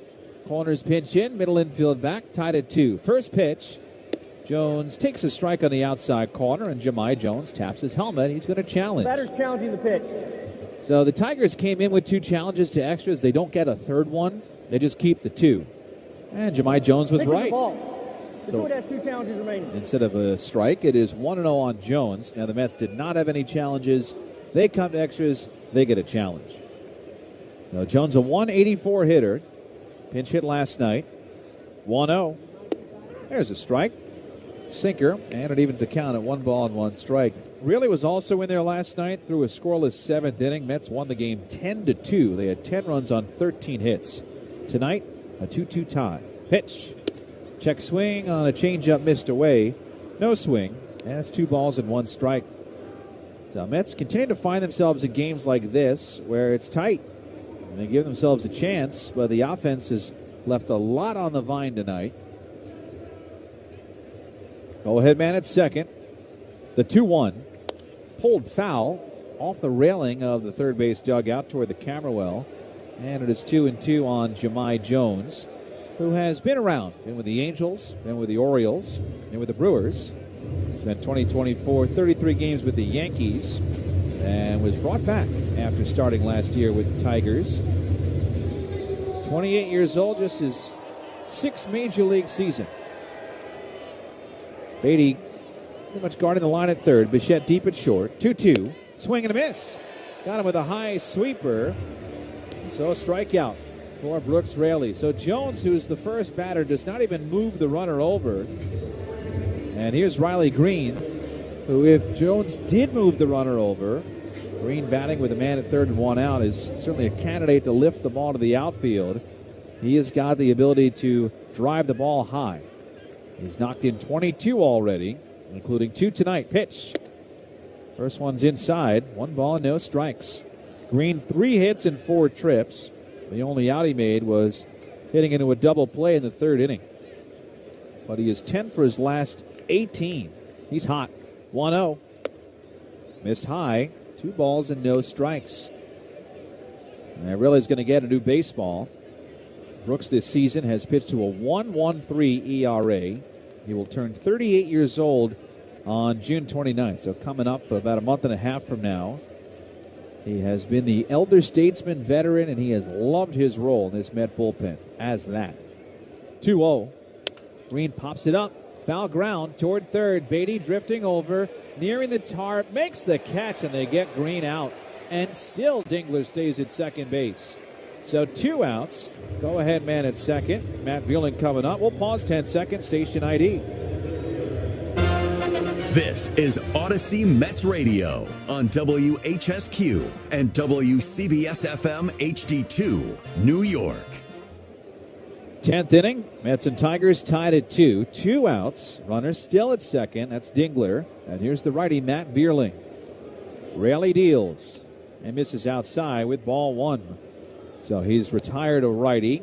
He has retired a lefty. Lefties he's been so good against, and including that out of Green, they're just 2 for 20 against Raley. The righties, 8 for 38. A little bit respectable. 1-0. Just missed outside. Terrence taps his helmet. He's going to challenge. Catcher's challenging the pitch. Terrence has missed a couple tonight. Now let's see. He misses this one too by a lot. The ball. New York is again exhausted their challenges. Ooh, good word, Junior. 2.7 inches off the plate. And that's not close. And as Junior Valentine said, the Mets have exhausted their challenges. Kind of the key word tonight. 2-0 on Vierling. Pitch. Missed inside. Ball 3. Wenzel Perez, switch hitter, is on deck. The Mets will, of course, have a chance to hit in the bottom of the 10th.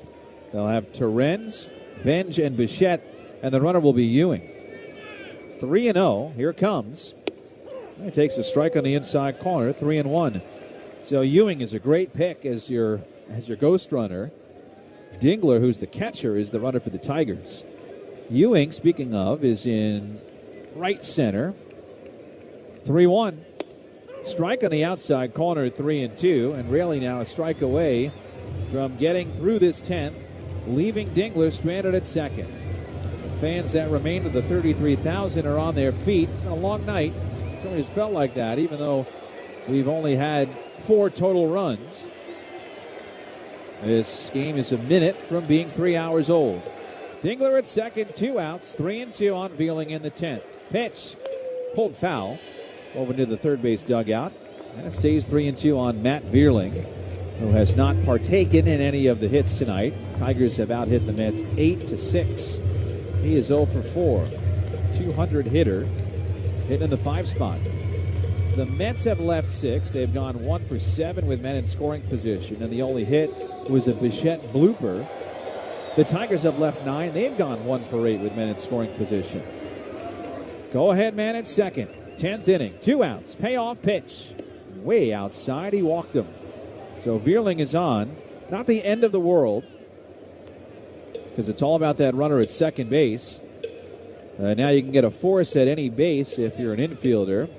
First and second, 2 outs, and the batter will be switch hitter Wenzel Perez, who will bat right-handed against the lefty Raley. And Brooks again, trying to do what he can to tap dance out of trouble. He got the first 2 before a long battle there with Vierling.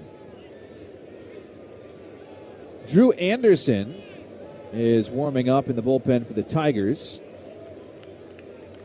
Perez awaits. First pitch. Fouled back. And really gets ahead 0-1. It is in these games where sometimes when it's tight like it was tight in that 6th inning, 7th inning where both teams start to dip into their bullpen, it is my best, your best, my best, your best. Who has the deeper of the bullpens for a game like this? Mets have already used Brazoban, Weaver, and Williams. And Raley is set here. 0-1. Swinging a high fly to center. Ewing chasing back. Stops. Camps underneath it and makes the catch to end the inning. Brooks Raley toughens up here in the 10th. The Tigers with a place runner at second don't score. We go to the bottom of the 10th. Chance to win it. Mets and Tigers tied at 2 on Odyssey Mets Radio, powered by the all-new Nissan Sentra. Let's go, Mets! Baseball season is a marathon. 162 games, countless innings, and plenty of big moments. Calling all that action takes a voice that's ready every night. That's why I'm always reaching for my mug of Bigelow tea. Their green tea is smooth, great tasting, and keeps my voice in game shape. When the schedule gets tough, a cup of English tea time helps me get right back in the booth. So do what I do. Take a moment just for you with Bigelow tea, the official tea of the Mets Radio Network. In baseball, matchups matter.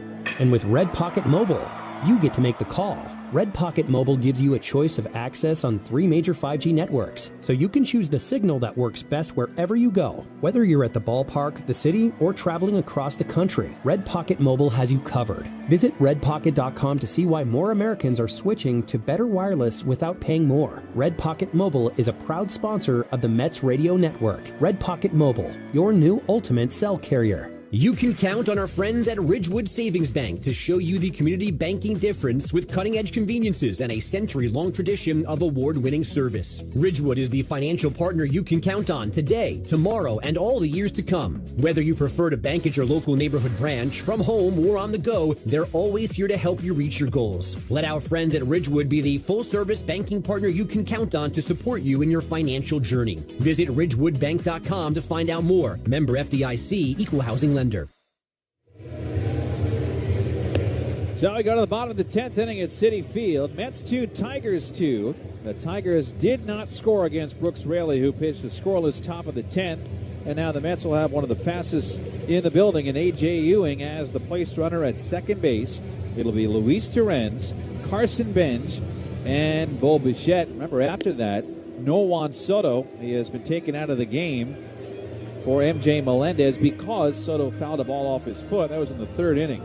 Tried to tough it out for one more at bat in the 6th, and then we didn't see him after that. But for the Mets, this is a gift here with the job that Brooks Raley did in the top of the inning. So Torrens is going to look at a setup here with Spencer Torkelson at first, Gage Workman at third. The new pitcher is Drew Anderson. Yeah, and the runner at second, the free runner, is A.J. Ewing. They're looking for the bunt. I'm not sure I'd give up the out here, although Torrens squares right away. He squares, they pinch, first pitch is bunted foul off the third base, off the lefty batter's box, strike one. Here's the thinking from here, and it's a little offbeat, but give Torrens a shot to win the game. If he doesn't, and Ewing doesn't advance, there's a pretty good chance Ewing could steal third base anyway. Takes his walking lead. Torkelson and Workman are in. He shows bunt, pitch, missed low. Pulled the bunt back in time, and that's 1-1. Yeah, I can see. I mean, you see two with teams that don't score on the road in the top of the inning. They'll walk Torrens, set up the double play, set up the four, so the pressure's not on. All you care about is that run anyway. Anderson set, 1-1. Torrens pulls the bat back and shoots it foul to the right. Tried to surprise him, and it's 1-2. I like that play. Torkelson came in, sorted Workman. Torrens showed the bunt, pulled back and swung late. And it is 1-2. Just hate giving up an out with a guy in scoring position and nobody out. Well, now you got to at least move him over. 2 strikes. Pitch. Fouled away again to the right side. Torrens just trying to fight here. He is 1 out of 2 tonight with a walk. He scored the tying run in the 7th on Bo Bichette's bloop single. That is the only hit the Mets have had with men in scoring position. Trying to win the first 2 of this series against the Tigers. The 1-2 in the dirt, blocked by Dingler. Smothered that one, moving to his right, and it's 2-2 on Torrens. Remember, Dingler is a Gold Glover, and that's the rub against potentially trying to get Ewing from second to third on a stolen base if Torrens can't move him over. You're dealing with one of the best in the business behind the plate. Corners are back, everybody back in the infield. 2-2. Swing and a miss. Change up away, and Torrens cannot move the runner over and strikes out to start the 10th. And now what is A.J. Hinch going to do? Because you have Carson Bench here, the lefty. I mean, it doesn't get softer. I mean, you have Bench and Bichette, Melendez. The Mets certainly have not hit very well at all this year. But pick your poison. They will face Bench, batting left. Pitch. Strike on the inside corner. 0-1. And it was Carson Bench yesterday showing his buddy A.J. Ewing around the clubhouse, around Citi Field. A little welcome to the big leagues, and he's trying to welcome him home from second base in the bottom of the 10th. Anderson set, infield back, 0-1. Bench hits one hard, up the middle, base hit going into center. Here comes Ewing, sprinting like lightning. He scores standing, and the Mets win it in 10. Carson Bench brings home his buddy A.J. Ewing, who's now out with the rest of the team, chasing him between first and second.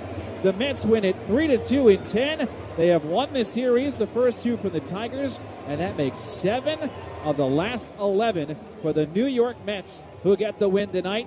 And Benj with a water bath in center field. And the other baby Met. Last night it was Ewing's night. Tonight it's Benj's, because that was his third hit of the game. And Keith, don't forget that second one that he had, when he had a great at-bat against Valdez in the 7th inning, fought him off, broken bat single, which led to the tying run that was delivered by the following batter, Bichette. Now Benj wins the game in the 10th inning. Now Carson Benj is the hero tonight. Mets win it 3-2.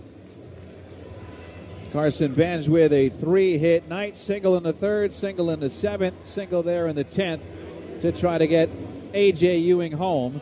We're going to keep it right here. So the Mets are waiting for Pat McCarthy to wrangle up his interview victim tonight. Well, when you have A.J. Ewing in scoring position and Brooks Raley does what he does, you have to win that game. And the Mets do. 2 batters in to the bottom of the 10th inning. And Pat McCarthy he's got Brooks Raley. Well, he had him. Brooks is, I think, going to go get his hat before his interview with Pat McCarthy here. Brooks, it's radio. You look good from here. We promise you that, Brooks. We're looking at Pat.